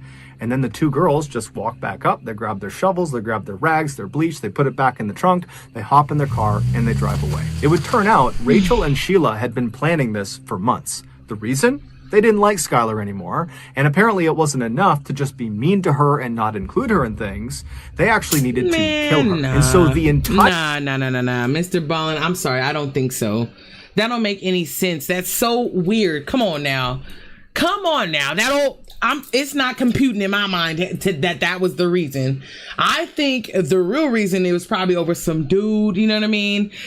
She probably is maybe a dude that one of the girls liked, ended up liking Skylar and they started dating or something like that.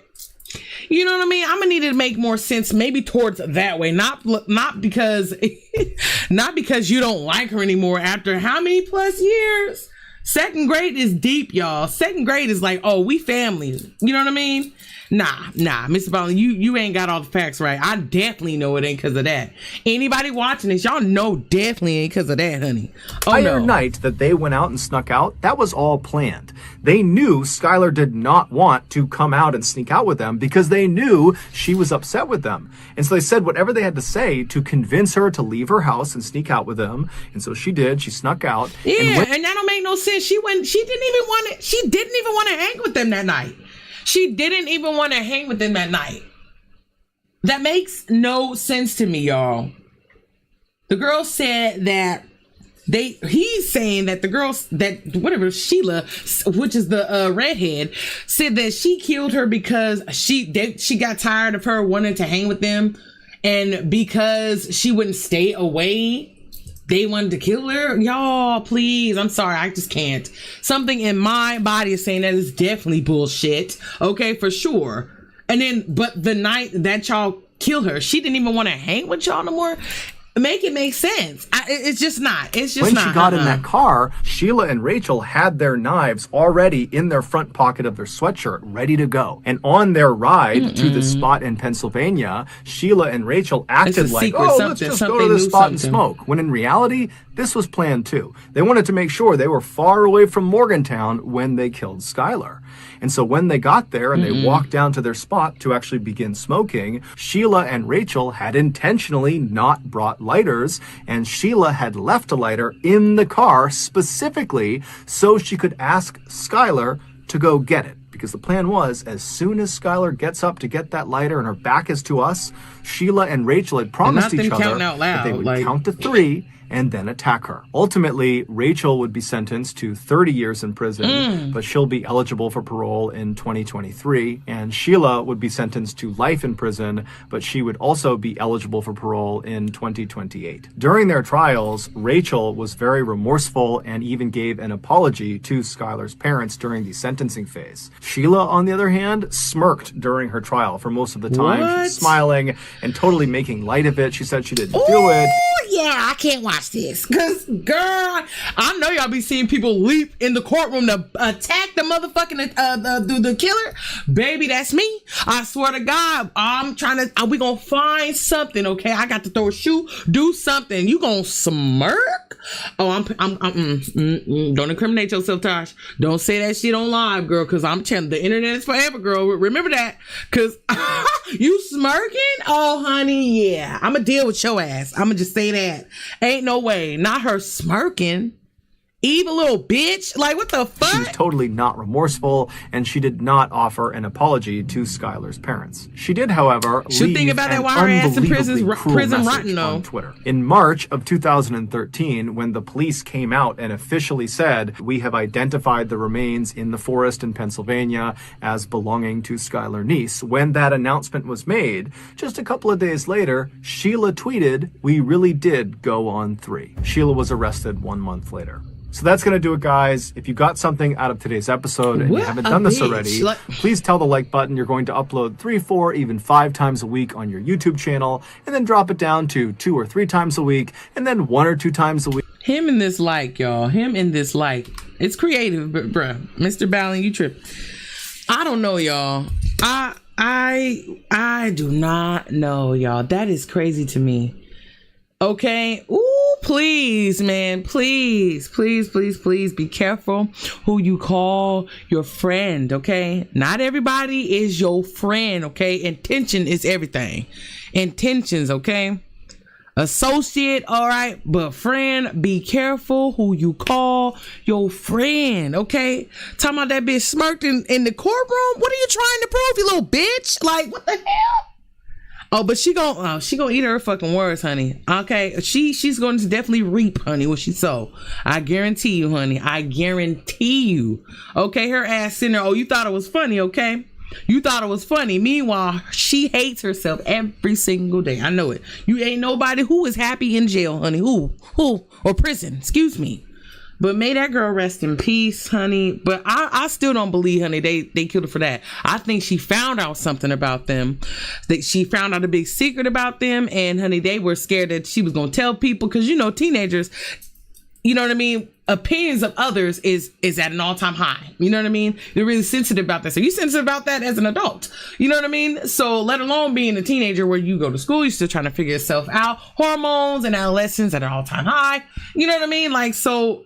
You know, you just never know, y'all. It's crazy, man. It really is. Rest in peace to that girl. What's it, Skylar Neese? Girl, Skylar Earl Neese. Gotta include that Earl. But baby, not her minding her own business, honey. After she just got off work, mind y'all, she had just got off work. She was sleeping. Remember that part? Then they called her to kill her, girl. Your best friends from 2nd grade, girl. I hope they ass rot in jail, honey. Please, man. But I definitely know they're thinking about their actions for sure. They have no choice. But honey, you can't sit there and do somebody like that and feel like, you know, oh man, I'm at ease now because I told the cops. No. You got to do that time for sure. You got to do that time for sure. You killed your best friend. I don't give a fuck what the reason was. I don't give a damn what the damn reason was. It ain't never worth you sitting there, first of all, risking your own life and freedom, you know, to sit there and off somebody. What she was, you know what I mean? I don't know, y'all. But it can't be because she wouldn't stop hanging with him. It makes no sense. That contradicts what you saying, like, oh, they had to call her to come hang with them so they can kill her? Like, what? I don't know, y'all. I don't know. But I hope that you guys enjoyed yourselves tonight. I know I did. Look at me looking crazy, y'all. Oh, Lord, we on our Shaka Khan vibes tonight, okay? Can you do it? But anyway, anybody who's watching me that's new, whether live or not live, if you enjoyed yourself, please make sure you hit the like button. If you guys have any suggestions of some videos, scary, creepy, I'm here for it. Let me know. Drop them down in the comments below. I'm about to go ahead and enjoy another game off live because there's some games I want to study and have them ready for y'all because I just have to. But anyways, nonetheless, you guys, I love you to the moon and back. I will see y'all in the next one. And you guys have a good, blessed day the next day. And have a good night.